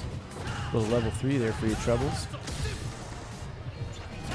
Oh, nice perfect parry from Jake Ryan. Oh, yeah, okay, we got the conversion. Yeah, let's see it. We're going to spend the bar. I think level 2 will kill here. Let's see it. Should. Very nicely calculated by Jake Ryan. All right. Picture perfect there. All right. I think he's starting to feel the groove now. He's close. Even after getting beat up by that big quarter-to-quarter dream combo, he still made it back. Problem here is that Chris has now got level 2 on deck. If he's going to find a level 2... We're looking at huge damage. Then Jake Ryan's going to have to make that deficit up. Huge jump in that did not get anti-aired. Okay, yeah, but that's not a good Jinrai you want to see. Chris Ishii is going to take that all the way to the bank and all the way to the corner. But Jake Ryan with the bust out. You got a bust. Ooh, good DP too. Yeah, ready on that. Oh, that backdash. That was clean, man. Yeah. All right, let's see the combo here. We're like mid-screen. Yeah, we got to. He's got the routes, man. Oh, of course he does. It's Chris CCA. All right. That's basically game here. Jake Ryan looking a little bit desperate here on defense. You got it. You have to be desperate at this point because there's no other option that works. The air to air. Look how calculated he is with the air to air. Wow! Wow! Wow! Wow! Wow! Wow! Hell yeah! Okay. Chris with the smirk on his face after everything. All right. All right. That's enough. Jake Ryan heading down the loser's side with his head held high enough, I'd say. I mean, that's the player who you definitely want to be sent by, if anybody. It's the guy that's going to win. I always feel fighting against really strong players when you lose, it's just like, man, I wish I could play this guy more. This guy's fucking sick. I want to learn some shit. That's right. That's what it's all about, brother. Up to the plate, the Guile, the Geef, the classic matchup. Jeff versus Danny. This is a Game Clux holdover from a days gone by. Are you familiar with Game Clux? Yeah, I was there once or twice for a Smash event back in the day. What year was that? Would have been like, this was Smash 4, so like playing the shitty Smash. Yeah, man, I was the shit back in the day, bro. You don't even know, man. Smash 4? Oh yeah, man. I know enough about Smash to know that they hate that one. They know they hate that. See, what's funny is people like it more than Ultimate these days. Like it's the classic. They have in Smash 2, old game good, new game bad. I firmly regret bringing up Smash. That's okay. That's okay. Against Jeff. This is a classic matchup, like we said before. Jeff offering the fist bump. Let's see what we got here statistics-wise. I need this guy to throw some fucking booms. I can't believe we jinxed that F word. That was crazy. All right, let's see it, Jeff. Find like one. The boom chucker. The classic, man. We all know him. Oh, my goodness. What was that? He threw the boom, got scooped up while the projectile was on screen. Immediate classic Jeff reversal did not work out, but he loves it. He's going to do it many more times. There it is again. We're going to see him more. Believe me, we're going to see a huge punish on it once Danny sniffs it out. It's just a matter of time. Oh, man. Again, we're seeing the calibration from Jeff, first round. I feel like Geef and Danny, player and character, it's not a matchup that you can calibrate on. You have to kind of be on the mark of how your opponent wants to play when going against Danny and Geef. True. All right. True, brother. Trade. So fortunate for Danny to maintain the corner position. Jeff could have got the position conversion to escape the corner. Not allowed when it's a trade, though. Game one going to Danny very convincingly. Find like one stranger to being in a tough situation. Will we see a reset here? No. Takes the damage, takes the position. Big splat. Oh, man. Yeah. Just like I said before, you're going to see that reversal get baited. The damage is there. You're dead. Moving on to set point with the perfect. A commanding perfect, too. That P is capitalized. Believe it. Find like one, very stubborn with the reversals, and I don't expect him to change it up. I think he's just that kind of player, man. No, that's the foundation of his defensive game. A dangerous foundation to play with, but it is there nonetheless. Oh, okay, nice. Okay. We saw the adjustment. That was the walk forward throw. Put him back in the corner, but Danny able to reverse the situation again. Afterwards was tragic because it was fucking nice until then. Level 2 should be enough to close. Oh, he dropped. What is going on? Yeah, what? Okay, sure. Intentional drop. It's okay, brother. Relax. Zach, no, you don't have to be so confused, bro. I was like, what was going on? He's resetting him. He's gonna fucking kill him now. He couldn't have killed him before. It's okay. All right. Who's fucking next? So fast, dude. The other guy's probably like, what? Man. You mean it's my turn already? It sure is. Fox versus Dylan Fox on the arduous run of proving himself right now. I need Dylan to kill this man Fox. Because you lost to Dylan or what? Yeah. All right. How did that match go for you? Did you get blown out or what? I can't even remember now. It was, I think it was 2-0 for him. But that was actually my first time fighting his Marisa. The last time I fought, the last two matchups I fought Dylan, he was on Ed. He was his Marisa yet. He's back. He's back in the saddle. The big girl saddle, as it is. Fox sitting down. Will we see the Ed or will we see the Terry? That's the question here. These players have played a couple times in the past. Both times Dylan has come out ahead, and his Salon rating does reflect that disparity. got best placement first 3 times. My God, you know they're you know he's been good. He's been good in the past. Now he's back, better than ever. Sleek. Let's see it. I am so curious how the playstyles mesh here. I don't think I've seen this match before between these two. Hit me with the speculation, Dak Josh. The patience from Dylan R. I feel like Fox has learned more recently to stay a lot more patient and play it a lot more slow. But I think Dylan is the kind of player who will always wait for you. So I think Fox will have to make something happen, and that might not work against Dylan just because he's so solid. Very true. Again, with some good range on his buttons, though, Terry might be able to space out this risky neutral from Marissa. We'll see if Fox is able to capitalize on that, calling out the parry initially like that. Yeah, Fox already playing pretty active with the fireballs and whiffing normals. It's definitely not what you wanted. And Dylan was ready. That's crazy. That's going to hurt. This is rough. Yep, there's the reset right there. Wow, thanks, Gabe, for the long-turn sub. That's sick, done. Big splat.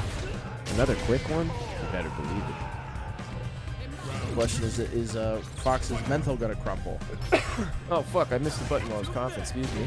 Calls out another parry. I may have been an empty jump there. Drive reversal on wake up, though. Knows he's trying to go for something.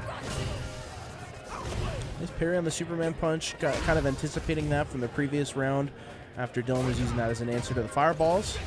Spacing out that stance short, fading back, finding the Gladius. The pressure's relentless here. Dylan could close this out pretty quick if he finds another big hit after this one. Actually, I think it's over. This is all you need. Holy Big Mom is in the building. that heavy kick, man. Yep, a punish counter heavy kick. A couple of knees in you, a couple of knuckles, you know. We're going deep. Fox is feeling every digit. Let's see how Fox feels after this. Can they make the adjustment? Oh, he's feeling a little loose, I imagine. Yeah, just letting it rip on the plus frames. Look how he's just sending it right now. I'm a little, Okay. No, that's not a good sign, that TP. I'm a little dismayed here. It's like one perfect parry back throw away from tragic. Oh my God, I thought that may have been it afterwards. All right, Nice finding his confirm. way out of the corner to the mixed screen. Big damage on top of it. 2+ frames, goes low. Finds the stagger as well. Such a good string, because that's where everybody wants to challenge late after blocking 2 or 3 strikes. Slight delay on the charge, heavy kick. That's huge. Set point for Dylan. Looking clean. Fox is like, ready for the drive rush this time. Immediate sends him to the corner. Dylan up with 2 bars of meter. Going to build the third one pretty soon here. Again, Fox just sending these burn knuckles. This is not working out. Not quite dead here. And, oh, okay. Back throws. Let's see it from Fox. Anybody in the chat? No Time of meter. death. Time of death. Let's see it. Let's see Fox. It's not over yet. It's not over yet. Nah, he's going to get caught here. My man. Good job getting the top 8. Oh, shit, we're going to get the critical art. It's going to stall out the recovery. Okay, we could find a splat here, but Dylan has been heads up before on his wake-up super against the DI, and I feel like Fox a little too desperate not to send it. Tried to bait. You see him pumping the that's super not what there? Okay, it's not over yet. We're all spaghetti right now. Oh, there it is. There it is. Alrighty. Nice try to Fox. Quickly retired from top 8, worked his way in. Who did he beat? K-Pop. I can't believe that. So, look at him. And it's so funny because you have your little pop off when you overperform, and then of course, and then the next round you get humbled. Yeah, exactly. You get immediately humbled, and now stepping up to the plate, Kasiski and Zach Boss, both these players less animated than your average popper offer will say. Oh yeah. So gonna be some tight, clean, controlled gameplay from both these guys. Is typically how their outward appearance is reflected in their gameplay as well. Zach Boz, Kasiski, they played exactly 1 time, and Zach Boz has won that match. Does Fox have the highest level improvement? Let me see the data. I don't have that data for you, brother. What I'm curious about here is to see how Kasiski's doing in general. I haven't seen his gameplay too much recently. Obviously, he's been off at EVO Japan, and I think this is his first Salon back since. He's backstage side. The fists are out and bumped. We're getting into the match. Chun-Li versus M. Bison. It's so hard to say this matchup. We'll see how the fireball game plays out. That's really what I'm most interested in here. Right. Psycho Crusher, how effective it's going to be immediately since the coconut round start. Gets the empty stomp overwards into the throw. We're a little bit deep on the layers already. Zach Boz with some flagrant disrespect out front, but otherwise keeping it pretty tight. My hunch is it probably feels pretty bad to work against Chun-Li's normals as Bison just because of the walk speed differential. Like Bison not being able to walk back so quickly and Chun-Li just gaining on him so quickly with their forward walk speed. Not even to mention the normal ranges. All right, we got it. Big damage at the corner. Not a great defensive option on Bison's side. I thought that may have been meaty enough to recover. Not in time. Good fun Kasiski to know. Have the confidence there. Baits him with the stance 2 times. Unnecessary roughness. Kasiski like scrambled his brain. He's like, what was that? Like, what? It's okay. The game was basically over anyways. We take those. Gotta move it back. Zach Boss being a little bit squirrely. Kind of showed his hand a little bit early there. Wasn't necessary, so it may come back to bite him. Kasiski could be ready for those resets in the future. Got that very nice conversion off the bomb back into another bomb plant. Kasiski building back all of his drive gauge. This is such a favorable position for him in this round. Trying to space out those delayed scissors now. Zach Boss peppering him. Nice back jump to keep the corner position, but I don't know if that forward jump was what he wanted. Right, let's see it. Nice jump out. Okay, just takes a little anti-air damage. That's fine. We take that, but he burned himself out. I don't know if that's what he wanted. Burnout's huge. It's going to be pretty bad.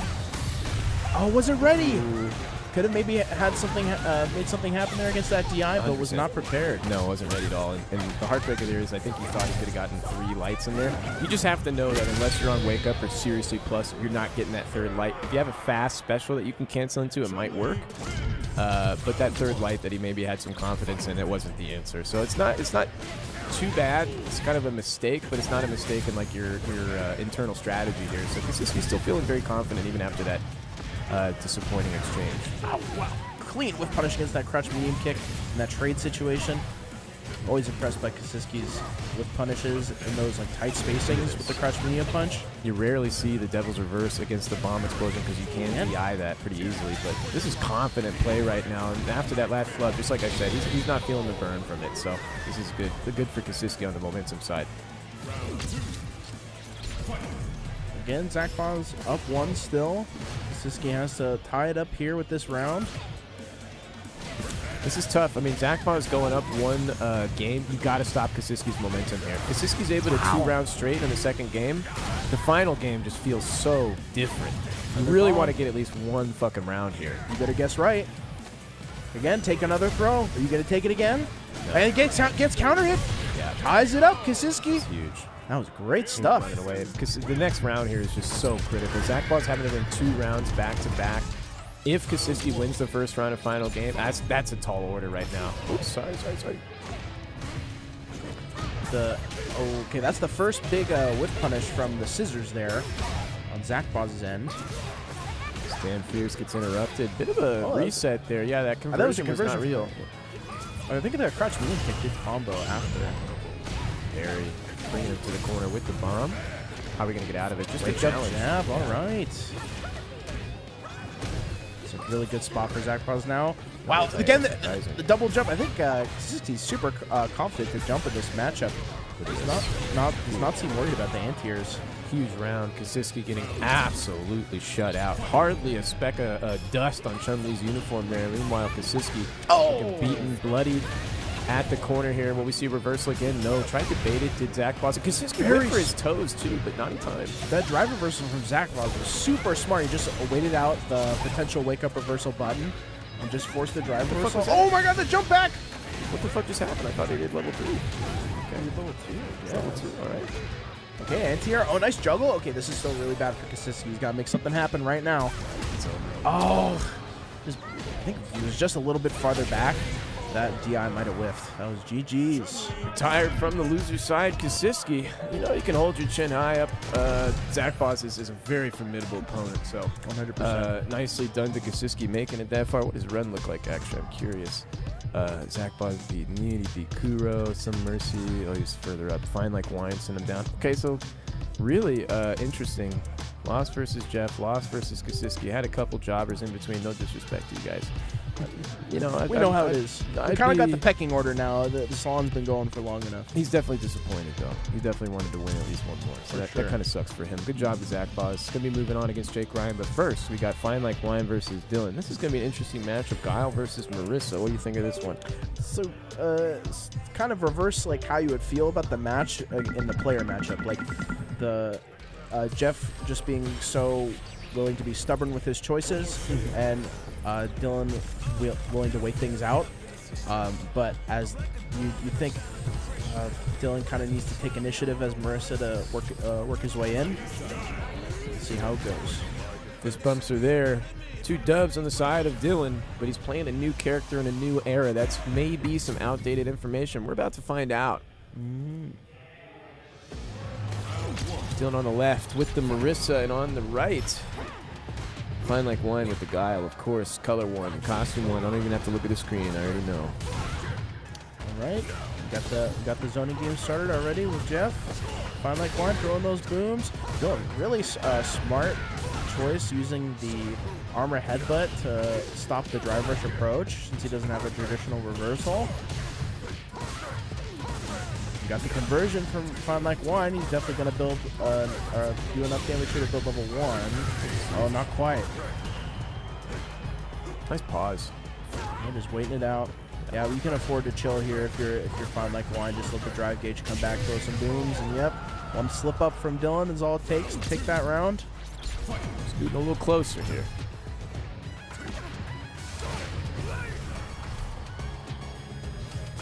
Okay. Oh, wow. Slow, looking for the whip punish. I like how Jeff just took a little nibble on it. He didn't go too hard, and he didn't try and chase it down afterwards. Still got scooped anyways. Nice wait for the parry. Again, Dylan able to create this situation by using the armor headbutt to stop the drive rush approach after the boom. Fine Like Wine burning himself out to get out of the corner situation. See how this works out for him. Hasn't seen a huge whip punish yet, but he's still very consistent. Wow, in ready sure for the that int here that one time. Dylan actually decides to jump. Oh, no conversion. Oh, my God. Just sends the DI. All right. Okay, 1 round on the board for Fine Like Wine, 1 for Dylan. This is game 1, looking pretty even so far. Both players so close to level 3. That's going to hurt. Wow, that is so much damage. Holy. Trying to fight his way out of the corner. Nice fireball game here, whiffing the stand fierce, giving him something to look at. This empty jump didn't end up getting caught by the armor. Gladius Huge. there. Level 3 here for the meter, absolutely. Real good spot for Jeff. Man, how's he going to play this? You know, the problem is that Marissa is so explosive in her damage that allowing her to potentially get critical art could come back to bite here. There it is. This is one big mistake for You'll Jeff. actually die if you get jumped in on it. Exactly. Huge. What an anti-air. What the fuck? Just stepping on him? Oh, not my quite. God. Spacing just right. Oh. Brother, you're one touch away. There it is. No, that's it, Dak. Holy. Good Lord. Character's fucking annoying for that reason. Nah, you're dead, bro. I'm sorry. Oh, it hurts. It hurts so much. You gotta hold that. Jeff, all that hard work just drained out right at the end. This is the Dylan that I miss. Losing. GG's shake my hand. You know, I mean that with all due respect. It's how the character generally works. So, you know, with respect to the character. And Dylan plays it perfect. Why would? Hey, nah, you're reaching a little. Hey, well, Dylan, if you're listening, I'm kidding. EX Flash kick the bust out to get off me, staying in mid screen. Fine Like Wine low on gauge here. Dylan are very healthy. Any hit that he finds is going to be super effective. We're seeing that armor to stop the drive rush. Big whip punish this time from Fine Like Wine. Trying to set up the boom. It's not there. Tried to go for a cheeky whip boom and a throw, I think.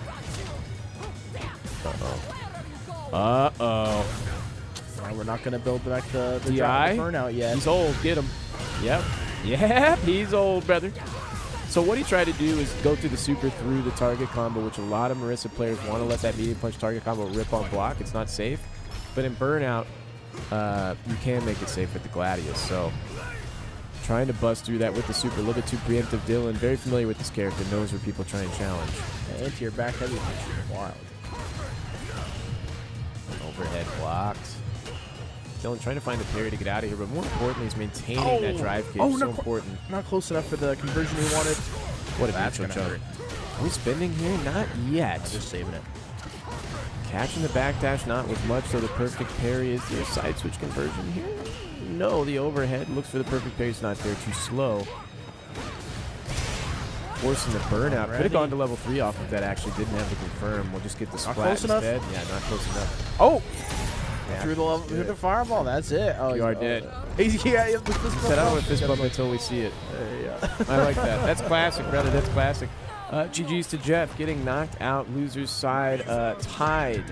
Let's see here. 5th place, I believe, with the loser of this next match, which is either going to be Jake Ryan or Zach Boz. Neither of these guys 5th seed. Little egg on my face. But, more like the computer's face. Anyways, this is going to be an interesting match. Zach Boz, not just solid and playing tight, but also willing to throw a bit of a screwy wrench into the plan fairly consistently. So he's one of the favorites to go very far in this bracket. Of course, already has. We're at top 6, but to get even further, absolutely. I'm afraid for Jake Ryan here. I'm not even gonna lie. Yeah, I'm curious how he feels about the match. I'm cheering for Jake Ryan, but I'm afraid for him. Yeah, I don't think he likes the Chun-Li match very much. Nobody does. Fuck Chun-Li. It's also just no one has a lot of experience against this character. We're getting into it. Zach Boz with the Chun-Li versus Jake Ryan with the Kenneth. With the green color this time. He just can't decide. Okay, man. Meanwhile, Zach Boz staying true to the red. I appreciate that, brother. Please. All right, the perfect parry jump. Jake Ryan right away. Using the light kick Genrai. Zach Boz not ready to take his turn after the first hit there. Oh, whiffs the Gen. Okay, Jake Ryan is slopping his way up to a first round victory here. Too transparent, though, with the offense. Gets blasted through on the DP. Space to keep coking. The trade is so crucial for Zach Boz there to just avoid the conversion back to the corner. The low forward catches him, but no conversion. Oh, wow. Nice jab check on that Dragon Lash. Gets the air conversion. Back, bro. Oh, man. Trying to parry twice. Jake Ryan saw that. He might try and bait it next time. Oh, no. Parry. He might die right He's here. burned, yeah. Plus frames. Trying to bait the super with Zach Boz pulling on. Oh, yeah, right away. Nice back jump from Jake Ryan. What the hell was that choke, brother? Zach Boz, what the fuck was that? Reversal DI, I don't know about that. It's okay. Sliding in underneath and then finding the grab. Jake Ryan's looking pretty good right now. Gets caught on the toes. Let's see what his defense says about his confidence here. Rips it out. Yep, he's feeling it. Oh, the Both trade? of these players unwilling to hold the knockdown pressure. Nice jump in from Jake Ryan. He's going to get the conversion here. Does not spend the level 3. Uncharacteristic. I would this might be bad. Holding on to it more. The Jake Ryan spin has now evolved into the killing intent spin. See, now he's going to get burned out. Holding all that drive gauge. Oh, makes it way back out. Nice overhead. The trade so fortunate, but level 2. Some time. He's going to side switch here. Oh, no. Okay, just takes the damage. Trying to shimmy the delay. Low forward beats it out. Reverse cancel. Zach Boz is going to burn himself out. The crutch medium kick. Oh, that could have been it for Jake Ryan. Just wants to get out of burnout, does Jake Ryan. Then he's going to mount all this pressure. Zach Boz has a super one in order to contest. Tried to go over with the EX's onto. That was the right answer. Just a little bit too slow. Jake Ryan with the fist pump knows that he beat him to the punch there just by a few frames, so he's happy with that. Big immediate OD fireball from Ken, able to take the advantage here. Oh, he's baiting perfect parry there. But Zach Boz, Zach Boz definitely could have punished that. Interesting, maybe. Yeah, he definitely can punish that. I think Jake Ryan was testing that. He's like, does Zach Boz know how to punish this? He tried it again. I don't know, bro. So, this is a really pivotal level 1 reversal from Zach Boz, able to keep his drive gauge. No DP there from Jake Ryan was massively disappointing to me. I'm now rooting for Zach Boz. Let's go, Zach Boz. DR, we're plus. We're keeping it tight on the pressure. Looking with that low forward, just escaping the fireball, but the double stand fierce is just pummeling. The low forward afterwards. To the corner we go. Yeah, should be enough to kill as well. It's going to be close. Set point for Jake Ryan. He's feeling it. Come on, Zach Boz. This is bullshit. He can't hit DPs. Don't let him do this to you. Like I said, a little bit of slop snuck his way in there. I like Zach stepping forward during these minus frame moments. His movement's so strong. Jake Ryan is going to start showing him some disrespect. He's got to be so careful when he's trying to check that movement until, Zach Boz might pull the rug out from under him and find a whip punch. He's even trying it now.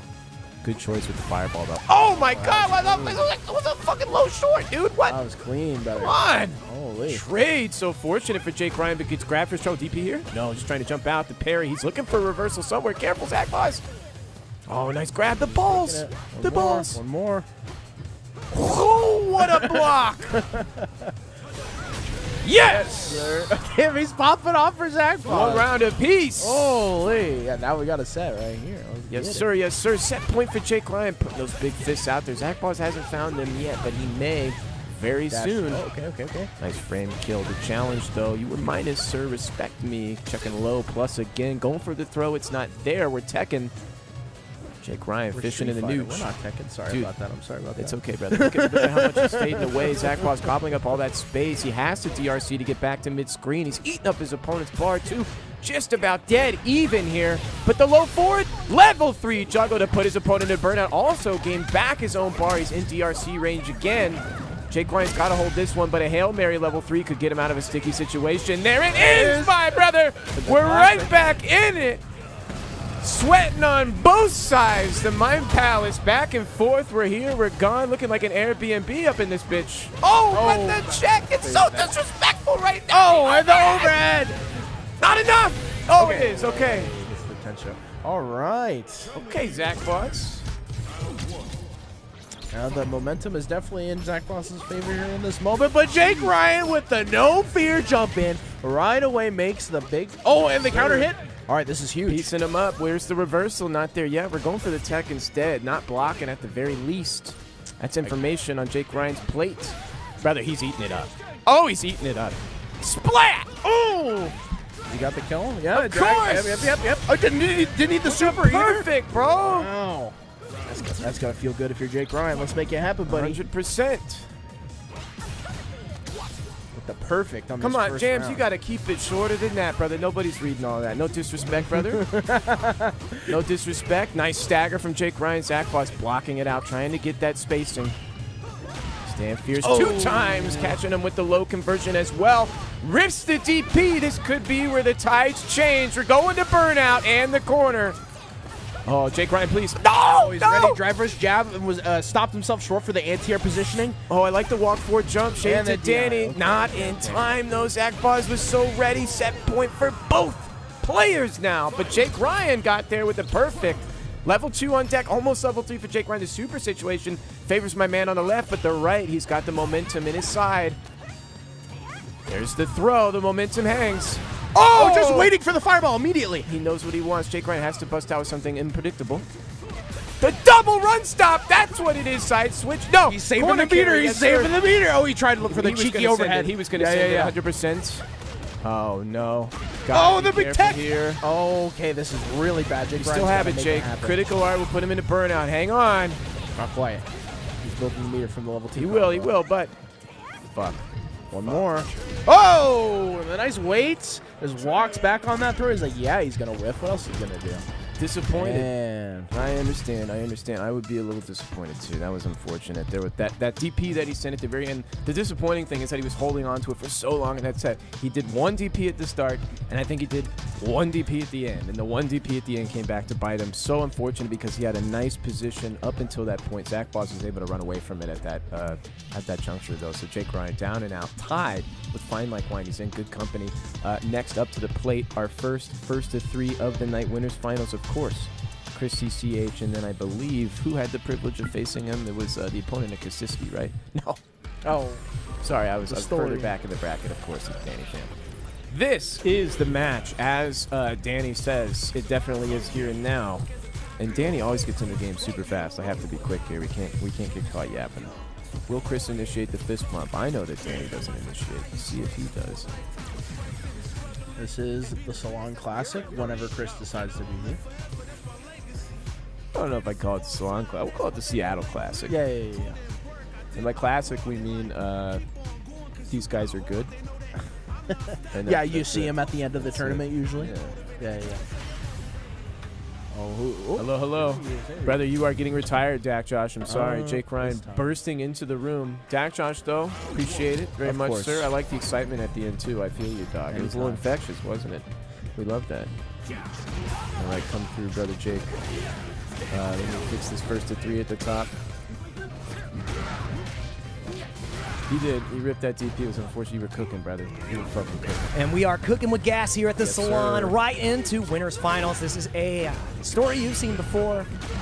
But, you know, it's always good to tell it once again. Bedtime story here.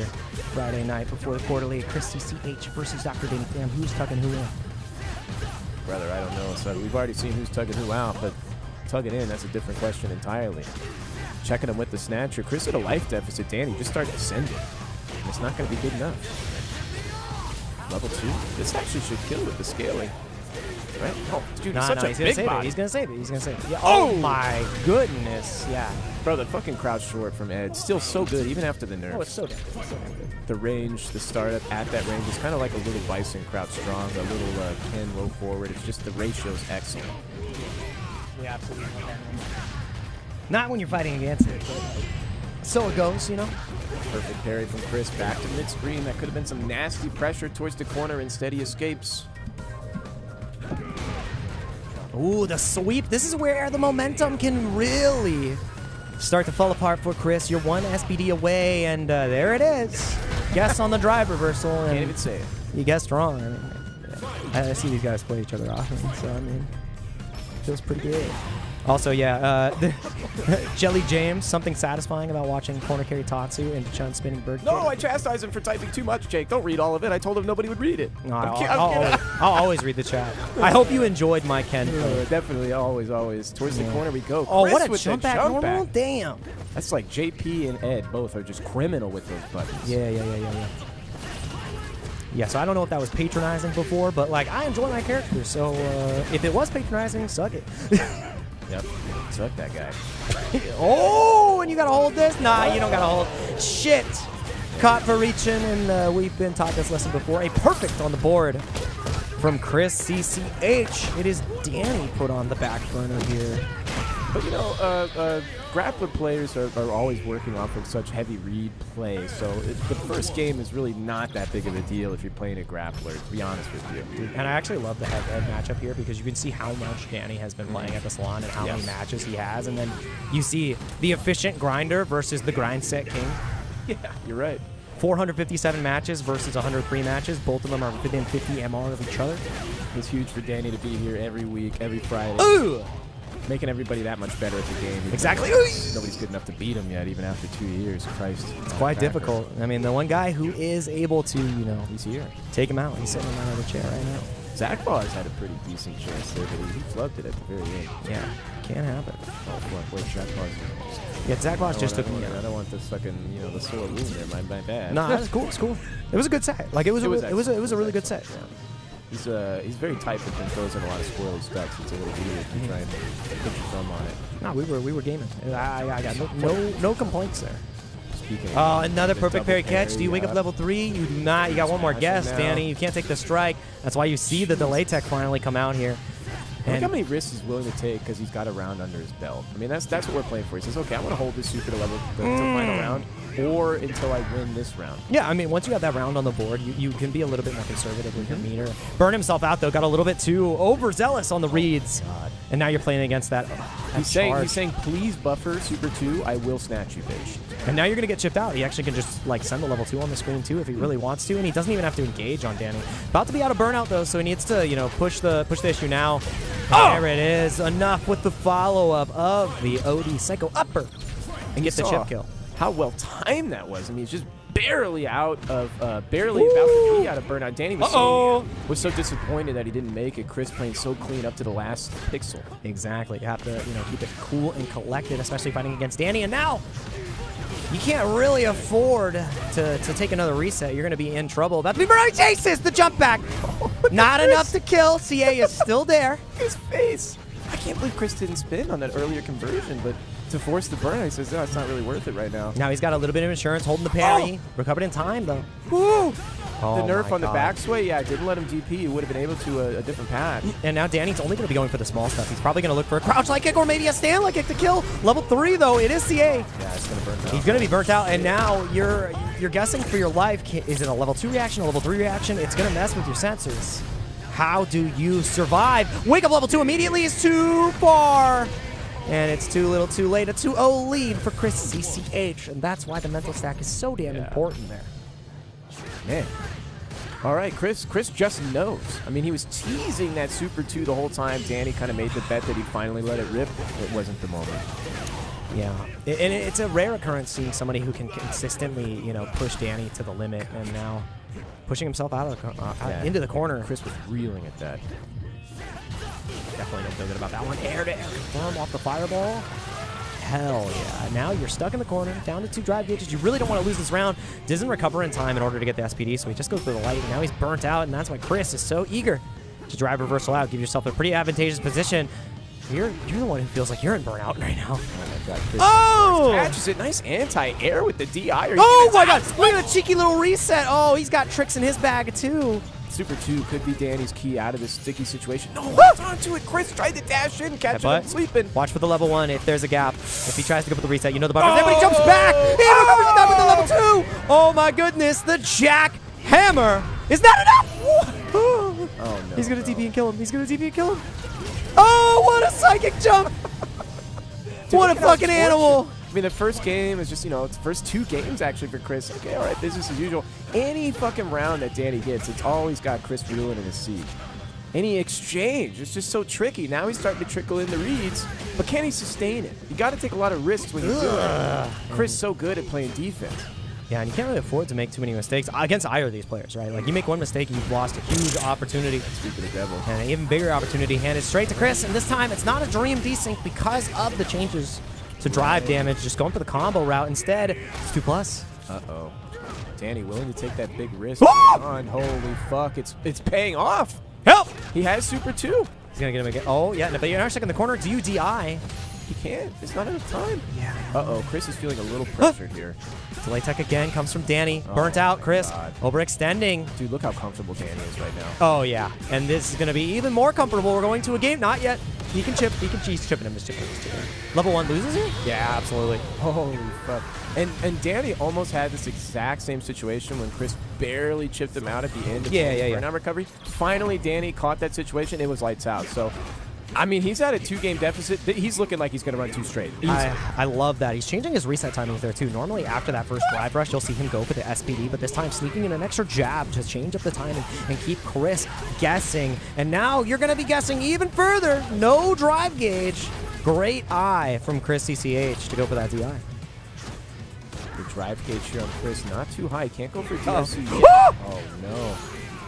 Was that just a miscalculation? Yeah, I mean, that jump arc was a little too tight, and the cross cut was nowhere to be found. That's crazy. Body splash from Geef is normally a little inadequate compared to other cross-ups. Like, you get more damage off of it, but it's just weird sometimes. And that time it kind of paid off for Geef in that situation.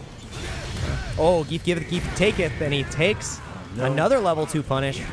To the corner we go. The Jake hammer puts him down.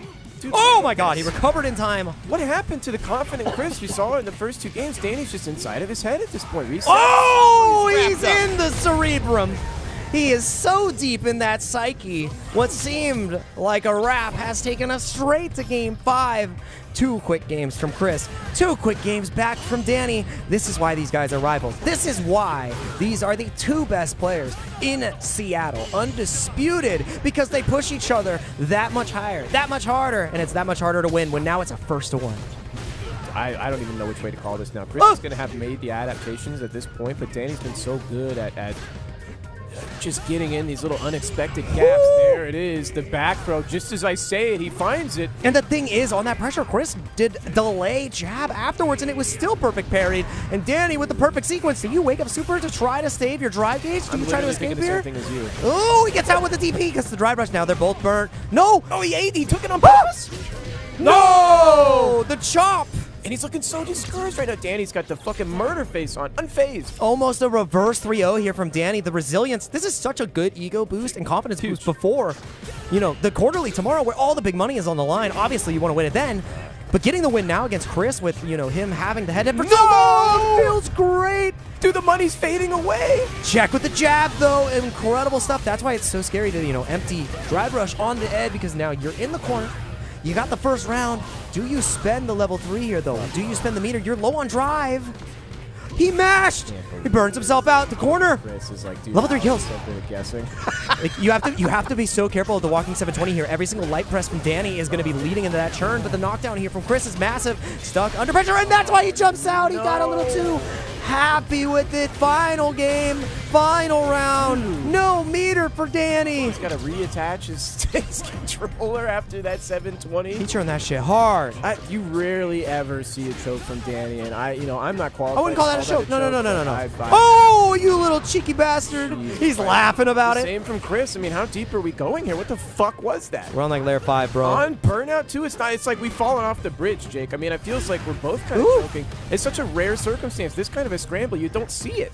Normally, it's Danny in burnout here. Yeah, and the thing is, Chris is playing the burnout so well, just, having that charge and making it so difficult for Danny to really get anything done, and there was no damage delivered. But the steep jump in, that sharp angle, he gets the headbutt! He gets the game because of the level 2 Dr. Danny fam with a reverse 3-0 over Chris CCH. What the fuck? I hope. I wish we could have the man on the field. Yeah, I know. He ain't gonna come in here. I gotta ask him. I mean, I can go get him. You should. Go ahead. I can go get him. I need to ask him about that. Go ahead. You can get the field report if you want. Ask him to come in. Whatever you want to do, Jake. Whatever you want to do. Oh, shit, where the fuck is the super glue? It might be on the shelf out there. You got it? All right. I just want to ask you a I question. saw your pad falling apart. All right, Jake, go ahead. No, so I'll get you the mic. So Danny's sitting here. He's fixing his pad right now. He churned so hard the top came off of the analog stick. Yeah, that's how you know that's a real geek player. All right, there's only a few of those players. Just check those online ranked demon lists. You'll find a couple names that ring true. But Danny, when you were down 0-2, like especially because you and Chris have such a storied record across so much Street Fighter, like. What was the adjustment? I saw a lot of the different delays that you were doing that was different than your normal cadence. But, like, how did you realize that, like, how did you flip? What made you realize you needed to flip the switch? I didn't really think if I get in, I don't know, figure out the guess. I mean, honestly, it was that it. Yeah, man. So, yeah, I mean, yeah, Dan, guessing right. Can't really hear him. That's fine. I was going to repeat what Danny said. I only had one question. Pretty much said he just kept, Just don't get discouraged and then just like. He kept believing in the guess, and his stubbornness was rewarded because you can only guess so many times correctly against Eve when you're so good at winning the neutral situation, which Danny consistently, time and time again, was able to close the gap. And this is going to close out our top 4 here. Dylan R versus Zach Boss. Zach Boss has been on fire today. I thought I had him, Danny. God damn it. Yeah, it was close. I'm going to give it back to Red. Good luck with your stick, man. Your pad. Your thing. And close the door, too, if you don't mind. Yeah. Fucking all this shit. Okay. You're good. Zachbot's getting round 1, game 1. This is Loser Simi. Sorry about that. I was a little bit behind on the headers there. First to 3 on deck. Zachbot's, I didn't see the first round. I'm not even going to lie. It was pretty rough, and it was rough for the second half. Zachbot's is heated up for the night. Like, how was that match for you? I mean, as the set progressed, I felt confident the entire time, and he guessed right on 2 of my wake-ups. Like, I only DP'd really 3 times in the set. Oh, 3? Like, I thought you sent one early, and then you sent one late. I didn't see I only DP'd 3 times in the set. 1 hit, 2 did not. And he just he had the right read. Like, I was not able to recover from that position. Just like Dylan, he's gonna have a mad difficult time recovering from this position. Not a lot of drive gauge. Building it back up though. Great spacing on the Gladius is what enables that. That's a Dylan classic. Oh my God! He hit him with the Zach balls. A little bit of Anton in there too. Oh my God! The low again. Where's the overhead? Now this time gonna go for the bomb. And now you're in such trouble. He tried to jump out. Nice. Dylan R in such a rough position. Good luck, Danny. Zach just not giving Dylan a gap. And you see how Dylan's trying to force the gap with the parry. Zach's bringing out the throw right afterwards. And the way that he's building the throw in there with plus frames is also going to be buttons. So Dylan just has to, well, he's doing what he has to do. He's found the corner to reset the plus frames himself.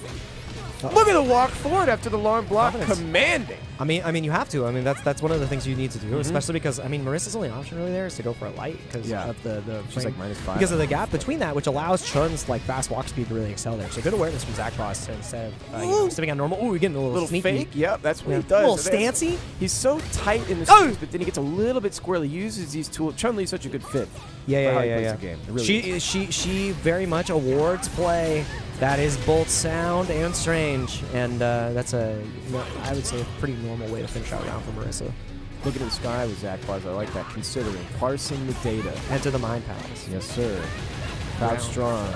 Spinning bird kick. Overhead. The corner. The life lead. But the Massive drive kick. Oh, another counter hit there. I wonder what the wake-up mash was. Maybe a super, but now you've got one chance to survive here. I think he's alive. Never mind. I'm sorry. Just no False skill. report. False report. That's a heavy overhead, right? Yeah, That's crazy. And having a heavy overhead, that's huge damage. Big damage, especially off a stance, and we are stanced up for another potential, you know, 2-0. 3-0 reversal, a reverse 3-0. But Dylan's got to get momentum. He's got to start off strong. This is I'm just no disrespect to Dylan, but this is basically impossible. I mean, the character matchup, the player matchup. The thing that's hard is that I think Zach Boz as a player is like the antichrist of a Marissa character. Oh, absolutely. Because she's kind of wild and takes a lot of risks in the neutral, and her defense kind of sucks. So the tightness of Zach Boz is in the neutral. And the defensive habits of Zach Boss too. He's not one to risk it on an OD up kicks to try to escape a lot of the time. Yep. And it makes it really difficult to catch him with big damage that Marissa wants to start. There's not like that easy lever to pull. And the lows are just so consistent, man. It's every weakness that Marissa has. Zach Boz as a player does really well at capitalizing on. That whip punish was sick as fuck. I'm not gonna lie. And now you're gonna get reset here. Oh, try to go for the on shoot to beat out a delay tech, and now you can't really perfect parry here. Goes for it anyways. Does it? Oh, he didn't get the good punish because the landing recovery on the second hop. Oh, you're done for. The parry was just 3-0. ill placed, and that's Zach Boss heating up. I mean, in the hot seat, now has to fight Chris CCH. You didn't want to see either of these guys. How the fuck on is the Chris loser side, dude? Dude, that was a crazy set. Game 5, resilience is why. All right, Danny is confident in the way that he can structure his offense. That give him enough chances, and he will take those opportunities. Like he believes he's like, I don't care if you can guess right 30% of the time or like 40% of the time. I'm just gonna guess better. It's all right. No, anyways, let's see here. Danny wins. I'm a little bit behind on the reporting on the bracket. I forgot that you could. My bad. Yeah. I'm in here. I retired. I gotta set the. How was the It was good. How was the flow of matches? By the way, I was trying to line them up. Top to bottom, you kind of did a little bit out of order on top 16, but that's okay. Yeah. I know that you were also. They were bouncing around, and I was in a weird part of the bracket. Yeah, that's okay. I was in the top half. What's good, handsome? Sorry, man. Thank you, brother. Dylan emerging into production room. He's trying to give a gift. No problem. I'll show off the gift from Dylan after this. Dude, great job, Dylan. You played really well. I'm really proud of you. We'll get him next time. 100%. Yeah. Fuck Chun-Li, but nothing to fuck around with in this set. Losers finals, Chris CCH versus Zach Boss. 70 seconds left on the clock. Round 1, game 1. Yeah, and the thing is, we've seen these guys play a lot online, and most of the time it is Chris CCH that just has the edge. He's that level, he's that caliber of player that is so hard to match. Like his valley is normally your peak, and that's what makes it tough. That bridging that gap is you on your best day. He's got to have normal results, but if he's playing hot, you're cooked, and that's what you can see right here. Chris is just in control, man.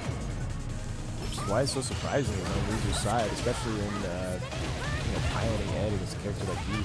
I mean, after you fight a guy in Street Fighter for almost a decade, right? Almost a decade, like you start to get to know them, like how they play as a person. It doesn't matter the vehicle they're using. Saw a bit of what looks like a crouch roundhouse delay challenge from Chris, and it's so easy for shake my hand. Not dead though. Oh, and a perfect. All right. That's a great way to clap that. Did he drop that? No. He didn't build a bar. He didn't. Oh, I got you. Like he got the 1 meter on the hit that won the round. Right. And it was like perfect. So he just didn't build the level 1 that he needed. Anti-air again. Yeah. Nice spacing and movement from Chris right now. He's doing a good job of provoking the overextension from Zach. Zach's going to have to dial it back, and now's it's time for Chris to leverage dialing it back. And the thing is, like, Zach Loss can't really effectively play the Fireball game in this matchup because, I mean, while, Walkie Cove is such a great option against people who have, like, a traditional Fireball, when you're fighting another slow Fireball, you don't get that same kind of effect. Makes your jump less effective. Close up, too. Level 3 for Chris here. Oh, yeah, you're close cooked. it out confidently. First game in the first of 3 losers semis going to him. Sorry, this is losers finals. Yeah, this is losers. My mistake. We're in the money. You're in the money. We've been in the money. Who took home the $25 third place? We're finding out right now. Oh, you're right. Thanks, Chris. I mean, thanks, Jake. You got it. But yeah, man. Like, in a normal... The thing is... Oh, God. It's, like, sparse when you see... Chun-Li put in that position. Again, like the fireball. Like, it's slow versus a slow, like, nullifying fireball that does what yours does, but, like, a little better. Yes, sir. So... It lets Chris kind of walk forward a little bit more. Oh, my goodness. From Chris. I mean, Zach Boss is watching. He's just not able to capitalize on them. Still commanding position, great life lead. Ooh, too much of a frame kill. Got a little cheeky on it. Probably trying to delay and beat out, the slower DP. But when you wake up buttons, it doesn't matter how slow DP is. But the slide under was excellently timed from Zach Boss, and he finds the low. Fireball drive rush. Working out here. This is the kind of strong response you need if you lose the first game. So Zach Boss already has accomplished the mission somewhat. Too far on the anti-air. It's a little bit shallow for the bird kick, for the up kicks. And I mean, the anti-air didn't connect, but the drive rush to bait out the reversal. Another one doesn't come out, but the mash does. Corner to corner here, of course. Coast to coast, baby. What's the desync? Show me the routing. Oh, no, he messed it up. Got a little bit too close. Timing was a little bit off. Drive rush interrupted, though. I like that he tried to bait with that flash parry. Good on Chris. He's just looking for some sort of reaction from Zach Boss. How's Zach Boss going to read on that? And he's trying to get the psychic parry, too. That's why you just see him tapping in neutral, looking to, close out and potentially kill Zach Boss. Oh my God! Not committing this time. You don't want to go for the drive rush cancel. As Zach Boss, and he was reaching a little bit too far. Not even going to need the level 1. Chris, 1 round away from a 2-0 lead here. Interesting how Chris is flashing that parry. I mean, it's I've never really thought about using the parry like that, so I like it. It's at a range where while Chun-Li, like, you will get the perfect parry against Chun-Li's normal, but she can't really walk up in time to whip punish you unless she's already committed to the walk forward. But also the way that it flickers your character is very provocative if you're trying to twitch react to something. So. Yeah, and like you're trying to already react to the fireball, so it's very similar, like ping timing on that, and it's just that sensory overload a little bit. Zach Boss now, he's that small adaptation. I mean, that's the kind of inches that we're talking about. I mean, do you DI here? He got the level 3 to wake up. We haven't really seen a lot of reversals from Zach Boss. Straight combo not there from Chris CH. Drive reversal but he got out of the burnout at the perfect timing. Chris thought he was in a position where he wasn't going to be minus enough, but because the drive gauge had just recovered, he was punishable. Fraction of a second. God damn. Good stuff from Zach Boss for realizing that he had a guaranteed punish there. Amazing. Shades of the Danny recovery from earlier in Chris's and Danny's set, actually. One way cut towards Chris, the other way cut towards Danny. And that was up mix. There's a corner. Yeah. What's the mix? Show the throw tech as Chris would have got a bar for that next patch. Actually, that was probably instant air legs just right before that. He did miss winner's final. It was incredible, Ryan. You have to go watch it back. It was fucking good. Oh, what's up, Bacchus? Good to see you. Raihan, good to see you, brother. Ooh, what a fortunate trade for... Oh, and an even better one. Following up. Damn, he was like, I got this trade. Let me get this jump in. So interesting that the fireball startup from... It leaves Ed in a weird position where the horizontal... What the fuck? That was a weird like reset point. And I like that from Zach Boss, showing all the different layers that the reset has, but Chris has seen it. That's the fucked up part. Right? You're like, damn, he's playing the game. He understands target combo, finds the knockdown, corner pressure. Trade! Yeah, ready for the trade. Ooh, the shimmy right afterwards, and this is a trade of games, a trade of blows. And that's gotta blow for Zach Boss. What a comeback. 2-1 lead here for Chris. 2-1 lead's crazy. It's kind of nuts. Perfect parries again on point and gets the startups as well. Set to, it feels like punish all only, and Chris is firing on all cylinders. You can see the confidence here in the space and grabs and setups. The wake up and confidence on defense from Zach Boss is also there. Whoa! Just gonna walk forward. Excuse me. Oh! That's right now. Zach Boss is kind of behind in the stack. Yeah. Chris has just got to shake his tail just enough to put some chaff in the wind there. The meter and the mental stack has start to overwhelm Chris CC, overwhelm Zach Boss. Yeah. Chris CCH is finding such a great, in to close this out and get to Danny, a little bit fresher, right? Because you win this set as clean as possible. Oh my God, the delay on that. It caught Look at the bait. this. It caught the recovery. That's insane. But Zach Boss still surviving. This is where Zach was at home. No, not now. Fucking God, I Now can't this is tragic because every strike is one touch now, and it is exactly how we're gonna close out with the no. Oh wait, yeah, no, he finished with level 2. I thought he messed up the routing. You scared the fuck out of me. I looked away. I was like, all right, let me get the. Oh. No, it's just the level 2 combo. Also, you see how fucking seasoned Chris is. He knows he's not getting out of this fucking chair. Zach Ball's the same way. He didn't fucking move. He's still locked in. Yes, sir. Here's man, Chris kind of pulled back on his pressure at the very end and then let the DP rip. I was thinking to myself, here's where Zach Boss can make his rally because Chris showed a lot of passivity there, and I assumed he was going to hang on to it and kind of allow Zach Boss to start a run a little bit to try and find a gap there. He immediately shuts it down to stop sign, so faking me out too. My ankles are broken. Zach Boss's ankles are broken. I mean, everybody here, you know, they got to sit in the chair. They're not able to stand. What do we got here on the oh, I got to update the score. For fuck's sakes. Hold on. I got this. It's not you. I'm saying that out loud for me. Yeah. It's literally my job. All right, come on. Let's do this here. You got this shit. I believe it. Chris wins. All right. Then we get this button here. We press this button, and then we do this. And then we press this one to swap it. And then we say, good luck. 29 wins on Chris's side, but he is on winner's side.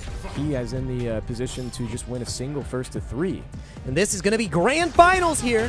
The Salon before the quarterly. Dr. Danny Pham on the winner's side of things this time around. Chris ECH, the challenger from Losers.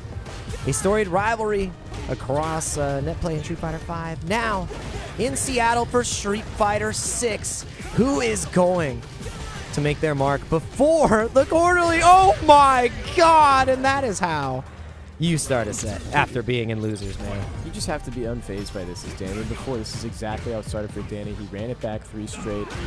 It's such a good position for a grappler to be in the winner's section of finals. Everybody wants that spot, but for somebody that's got to speed heavy, that they need the length of the game, this is huge for Danny. SPD is massive, and now, I mean, you're gonna be so eager to level 1 to get our double DI, the Danny DI. It's hard to He went for the reset, gets the lariat. Do you wake up CA? Nah, you tried to press. And that's what Danny said when he was in here fixing his. You may not have heard it, but he did mention you just got to guess better. And right now, Danny's just a little bit further ahead on the layers of the mental stack. Chris is going to win the game in the neutral. He's got to keep him out, and he's got to go in on his own terms. Exactly. He wants to be the one on offense. He wants to be the one making these decisions, establishing these breakpoints. Damn, dude, he hit him with the glutes. Yeah. Air glutral. Oh, shit. No punish. Oh, no. Can't do level 3 from there. He's going to get burnt out. Oh, no. Very delayed on the level 3. And he's in the corner. This is guaranteed. It's actually over. Unfortunately. Shut down! Where was the DI? Oh, back to the corner. I don't know how bro is going to survive. He might just get chipped out. He tried to lariat through. No. First game to Chris CCH. That was fun. Unpredictable. Yeah, that was a rough. Jake Ryan's like, what are you doing, dude? That was a rough mix-up. What the fuck? He's like, damn. Kill him now. Please. Don't you know who that is? That guy eats us for breakfast, lunch, and dinner. What a bait! But he didn't actually get a real punish there. I still Ew, you go. What layer are we on? You guys are dickheads. Oh! It's funny because Chris is like trying to do what Danny does. I don't think that he's the guy. I don't think that's your lane, brother. So now he's trying to cross over to the other side of trap. He's just getting crumpled by like a semi-truck. Yeah, and crossing over right back to the mid-screen. But the thing is, Danny still hasn't burned out. There's no meter. He's got to get through this obstacle course. The DI. You know, what's the calculation sending it twice? I'm up a game. Nah, and we're going to be down around here in a moment. Now Danny in the reverse position. But still, Danny almost has level 2. I mean, he's fine with all of this. What a delay. Holy Yeah. That was trying to being out a delay tech. Very, big habit of Danny's. And he baits the charge heavy punch. Layer 3 display. Putting that out in order to beat a meaty in that position. Knowing that a low might have not been able to reach where Chris got in. And he had the next layer already ready. These guys are in each other's heads. Danny just being so stubborn, so confrontational in his responses. Oh! Yeah, now Chris is starting to slip that out. Danny's got to fall off the confrontational nature of it. No, just stays on it. Forces the burnout, too. This is what makes it so hard to play against Danny because he's doing the things that he really shouldn't be doing, which sounds stupid, but he's just so good at weaving in and out of the social norms, if you will. Oh, the trade's so fortunate for Chris. Oh, and the DI not close enough to the corner. Bold and burnout. He catches the low, the extra reach This is too from low the for Chris. medium. Chris in the 2-0 position again. We saw this before. Doesn't feel like it. It feels. That's the problem. Yeah. This is. This is bad. I mean, he's up 2. This is great, but the fact that this feels dicey is like weird, brother. This is yeah. Danny finds one. He doesn't want to go for the other drive rush because he would go into burnout. Air to air is there from Chris. Now having an advantageous position, but the perfect parry is there. Ever present. Did you get a perfect parry from Ed? And no, it's the wake up level 1. A different reversal altogether. And we're going to another round altogether. Jesus Christ. See, the problem is that when Chris tries to kind of emulate Danny's style with being a little bit weird with it, sending some risky options in an odd way, he doesn't have as much depth in the tank as Danny does with that style. So he starts to become predictable a lot faster. Jump out, and the splash was deep enough. Reset. We're taking all the tricks out. How many more SPDs are you willing to send? How many more reversals are you willing to send on the Ed? Gets the check with the light kick, but now trying to press his own way out. Do we see a back throw from Chris to get him in the corner? No, he's just going to take the pressure. He's just going to take the damage. Take the plus. So now. scary, Jake. My God. Oh, he's getting out. He's got though. level 3. He's got level 3. That's the thing. Like, you got to be willing to spend it. Or do we see a jump? How is he up 2 games, dude? It feels like it feels like Danny's on set point right Next now. edge. He jumped. He jumped 3 it. for 3 on baits. He's got no more meter. He's got no more meter. But he's out of burn. He's alive. Big health. Big bro. He goes down another round. Chris 1 round away from the reset. It looks so good, and just the confidence from Chris on offense. Nice drive reversal. The stubbornness. I mean, I was talking to him after my set versus him, and I'm like, what do you think I need to improve on? He's like, you're not stubborn enough. Right. You need to play like an That's asshole. Danny's hallmark. And the thing is, like that's what you said. He's like, the only person playing like an asshole enough is Danny. Right. And Chris, he does the same. I can thing. picture Chris saying that. That's Yeah. pretty funny. He plays in a way that like if you're not studied. The only person playing like an asshole enough Oh! is Danny. There it is. So he said the Danny DI punished excellently. Sometimes lethal option. Yeah, you're going to the other corner. You're not. You are actually going to build the level 2. No, he's going for a reset route. I love it because it enables the shimmy and ends this one quick. Reset here. Chris CCH versus Dr. Danny Fam Grand Finals. Both sides and losers, and that is not how you want to lose the first interaction in this reset after that resounding 3-0. But Danny's a very high-level player, so he was okay with losing the first set. Oh, yeah. So this is the scary part, is now he's going to unload. He was loading the shotgun. I don't know how many shells are in that bad boy, but he's just, brother, he's just... It's pump action, baby. I'm trying It's to pump say action. pump in a way that's not weird, and I'm stalling out. I won't even lie to you. I'm like, he's just pumping and gunning, brother, but it comes across too weird. It's just the bro way, man. Oh my goodness. Perfect parry finds. Dude, look at the Wait, check. just wait, Danny. my Yeah, God! I love that. You're not allowed to jump back in that situation now. In a pretty precarious position. Ogi-wise takes the next SPD. Do we send an OD after? Let's see. What is it going to be? Joe's with the dash forward. A little bit too hard of a read. He's trying to catch the air SPD. Got a little cheeky with it. Has level 1 now, so if you jump as Chris, you can't get snatched. But otherwise, Danny is under duress. Yeah, he doesn't have it, unfortunately. It's He can't okay. get We're away. happy He to can't go get to away. final round with the super under our belt. It's okay. Oh, shit. Yeah. We just matched it. He's dead. Guaranteed right there. Danny knew that he had to hold on to the meter, like you said. Final round. Jesus Christ. Most important match of the most It important is. game of the match right now. Baits the drive reversal. And now you're in the mixer. Chris has to win this. If he doesn't win this, he's likely to lose the set, I think. Like, Really? he needs no. Tried to go for another tap parry, potentially on a delay button. Finds the throw after the jab. Not finding the perfect parry timing. Getting out with the jump knees. Big. No! Big Oh, no! error. Oh! He baits it. Oh no! And he gets the level 3 punish. Oh dead. my He's god. almost in burnout, He's not brother. dead. He's not That's the dead. game. But the thing is, it's really hard for Geef to get chip here. He has to, go be really resilient about it. And he's not burnt. Has You Chris die to got CA. reversal? You die to CA. Oh my god. Where's the gap? He goes for it and he baits. I can't believe he went all the way. Oh, I I'm knew so it was going to surprised. be the You CA. survived this? Big boy health. You survived! He's dead. Oh, he Okay. tried a wheel kick. There's a projectile in your face. You see, Oh, Dave, we've seen man. that head tilt with kind of a grimace from Danny a few times over the course of Salon history, and it's always like, I was this close, I could smell victory, and I just got edged out in the other way, and it's unfortunate. So Chris, oh shit, he's got a point on the board here on the other left side here. Chris up 1-0. This set is fucking visceral. Yeah. Oh! Now it's down to like Danny has to win this game, I think, in order to have a chance at the set. You are literally seeing these players push each other to, you know, the peak. How the matchup you would want to see it played is what you're seeing on display here. And Dr. Danny Pham has to find a way to survive, and all lights are pointing to no. Every sign is pointing that this is not going to work out. Danny's kind of set up a lot of reads in the first set, and now he's trying to pull the trigger on all of them. Chris doing a really good job of stymieing that investment. Yeah, and the thing is, it's Okay, all right. Chris doing this when Danny has presented so many great situations and played the burnout so well. Like Chris is surviving. Where's the DI? No Danny DI. This is a perfect way of describing it, too. This is survival right now. Yeah. Oh, headbutt. Yeah. How many more? You already got level 3. Are you willing to do it again? Oh, we're willing to sell the SPD again. He gets the reset. He's not dead. Not dead. Wheel kick doesn't chip. He's out. ODP. Oh, God. He's locked down still. It's so risky. Like, the thing is, you die if he finds the strike. That's why you have to take every single throw here. About to be outside of burnout. He can't really go for the DI just yet. Going to take the charge. And the low hits. Oh, and that's why you see the grimace again from Danny. He knew how, you know, how dangerous, deadly the DI would be, the chip damage would be, and it was just too much to think about. A big sigh. And we're right into game 3. I mean, it's always possible to geef it up, to get 3 straight as geef here, but it's bleak. I need to see. I need to see some stand medium kick from Danny. Honestly. Oh, you know how I was talking about that earlier? How we just don't see that. Oh shit! Sign. It's like all he presses. It's funny. He's a favorite buddy. Dude, Chris' face after getting hit by that jump in was insane. He does often wear it on his sleeve. And I love how animated. Oh god! Just right there, he's like, "Fuck that SPD." Yeah. That was great. Oh, dude, the eye roll was crazy. He's like, man, so fuck whack, this dude. It's so true. And that's like the strength of the character. Danny's able to tap into that element of the character so accurately. Just fucking. That's why he could still do it right now. He could run 3 straight because of that facet of the character. The aggravation and the resilience from Dr. Danny Pham is putting him in such a great position.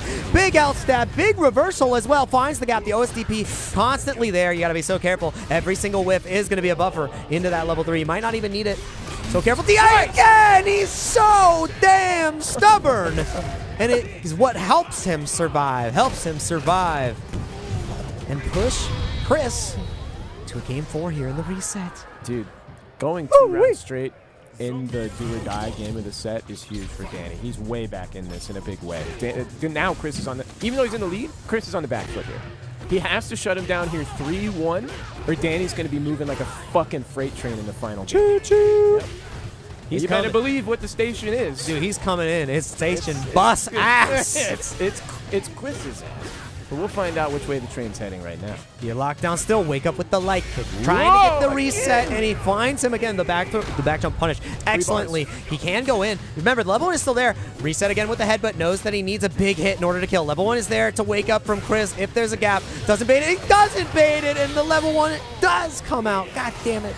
I fucking saw it coming, man. You're not out of the woods yet. He has to win here. Otherwise, Danny's just absolutely monstrously powered up. The aura will be uncontrollable in the final game. Too damn strong. And the strongest read potentially close out this set, the air snatch. This is bad, too, because he actually spent that super the first round. That's Yep. actually huge. So Chris is in a massive favorable position here. The moment he goes that level 2, he's set for the set. Yeah. This is tough. He's trying to find the psychic parries here. He's getting a couple of them, and the jump in is just not there this time around. Takes the throw. You die to the strike, which means the throw is that much more potent. You need perfect parries coming out from Danny here. Gets the check. Do you reset? You've been beat so many times, and history doesn't repeat itself just yet. The perfect parry. The reel back from Chris. He knows he's in danger. And the jump is what closes us out. The casino doors have closed for today. Chris CCH takes the Salon here right before the quarterly, but that was a resounding performance from Dr. Danny Pham. I like how Chris Nonetheless, is like, Daniel SPD here. He's built like he's that. grabbing the shit out of me again, man. Holy fuck. That was great. godlike, That was man. excellent. That was He shut him down right where he needed to. If Danny were able to take that set, I mean, I don't think that final game would have gone Chris's way at all. What a fucking tournament, man. Yeah, that was excellent. Get the camera on us. Oh yeah, let's do it. Get the camera on us for a second. Here we go. Yeah, I got this. Dylan got me for this for me from Evo Japan. It's like this can from sticker. Japan, no big deal. Hey, what's up, freaking dog? sick as hell. I'm gonna be putting this on my stick. Like, this is cool. I really like this. I'm trying to end the tournament, big dog. Wait. Let me put up the Charlie. Yeah, but let Yeah, me, yeah, let me yeah. hit that button first. But yeah, Now we're good. we had a great time, man. This has been a super fun salon. We have the incredible quarterly tomorrow. $4,000. $4,000 on the line. Incredible setups, like such strong competition across the board. You're gonna get this. Tonight was a preview. Tonight was a preview of what we're gonna be able to see tomorrow. We got Sherry Gen X showing up. We have a couple of the SoCal boys showing up. Flaquito. Stupendous. Yeah, I mean, dude, Stu coming out and actually playing something that's not Street Fighter Duel. Incredible, love it. Street Fighter. Yeah, Duel. dude, Stu is so good at Street Fighter Duel. I thought I challenged him Believe on the tower. I got my ass beat, dude. He is How so dare good. you. He is so good. He is a gotcha gamer. Well, But yeah, man, it's gonna be a great. Please tune in to twitch.tv/the Salon Seattle. You're gonna see some of the best play that you have in the entirety of the U.S. A nice precursor to CEO that's coming up here and all the other events in the world. top 16s all first to 3-2. It's all 240 hertz PC setups. We're opening doors 2 p.m. tomorrow, so please come here and get warmed up because it's going to be packed up once the tournament started. You're not going to have an opportunity to lubricate, brother. You need the lubrication here. Got to get warmed up, man. Otherwise, you're gonna get beat up.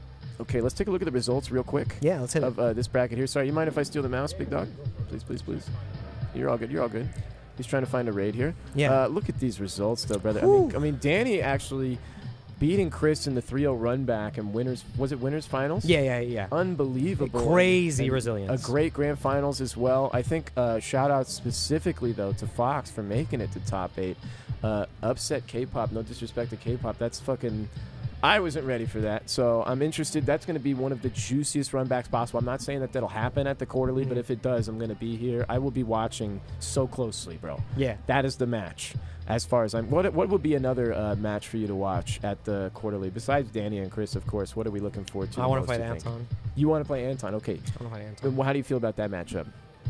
He's really good at it, and I think if I'm able to play, it's just he's got Street Fighter in his hands, man. Yes. Been playing so long. like, yeah, exactly. Like if I'm able to play well against him in that matchup, it means that like if I'm also playing in a way that's like fundamentals based, Yes. that's a very fun match to play because he keeps you honest. He does. And he's also willing to do the bullshit. So like, yes, fits actually. Zach Boz is somebody that I would describe as a very similar play style. We were talking Yeah, about how like- Chun-Li is such a great fit like for that. after that set, like I wasn't even upset. I was just happy. Like I was like, damn, that was a really good. Like we were both playing really good. And Phil And I was Pinnaman's happy been- about that. He's been playing Chun-Li for probably longer than some people watching this. It's have been fucking sick, alive. man. Like it's so cool, dude. The FGC is so Maybe not cool. that long, but Yeah. it's coming up on that. Man. So let's find a raid here. Let's close it out. Let's send it Yeah. out, and we'll be here tomorrow. 2 p.m. is when the warm-ups start, and then perfect. I was going to be. Oh yeah, and then yeah, one. No, la- he's not that old. That's one, what I'm saying, but one he's- last plug from me. If you guys Please, can, if you enjoy my commentary, go check out my new commentary reel. I just posted it on Twitter. It helps out a lot. I really hope that I get to commentate more events around the world again.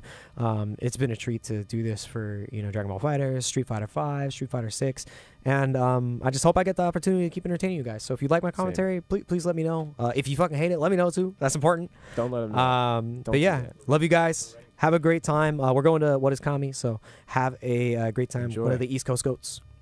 Adios, muchachos. All right, brother. We're in there. Well done. Well done. Nice. You did. I think what happened is I got to a point where I was like, okay, I got it.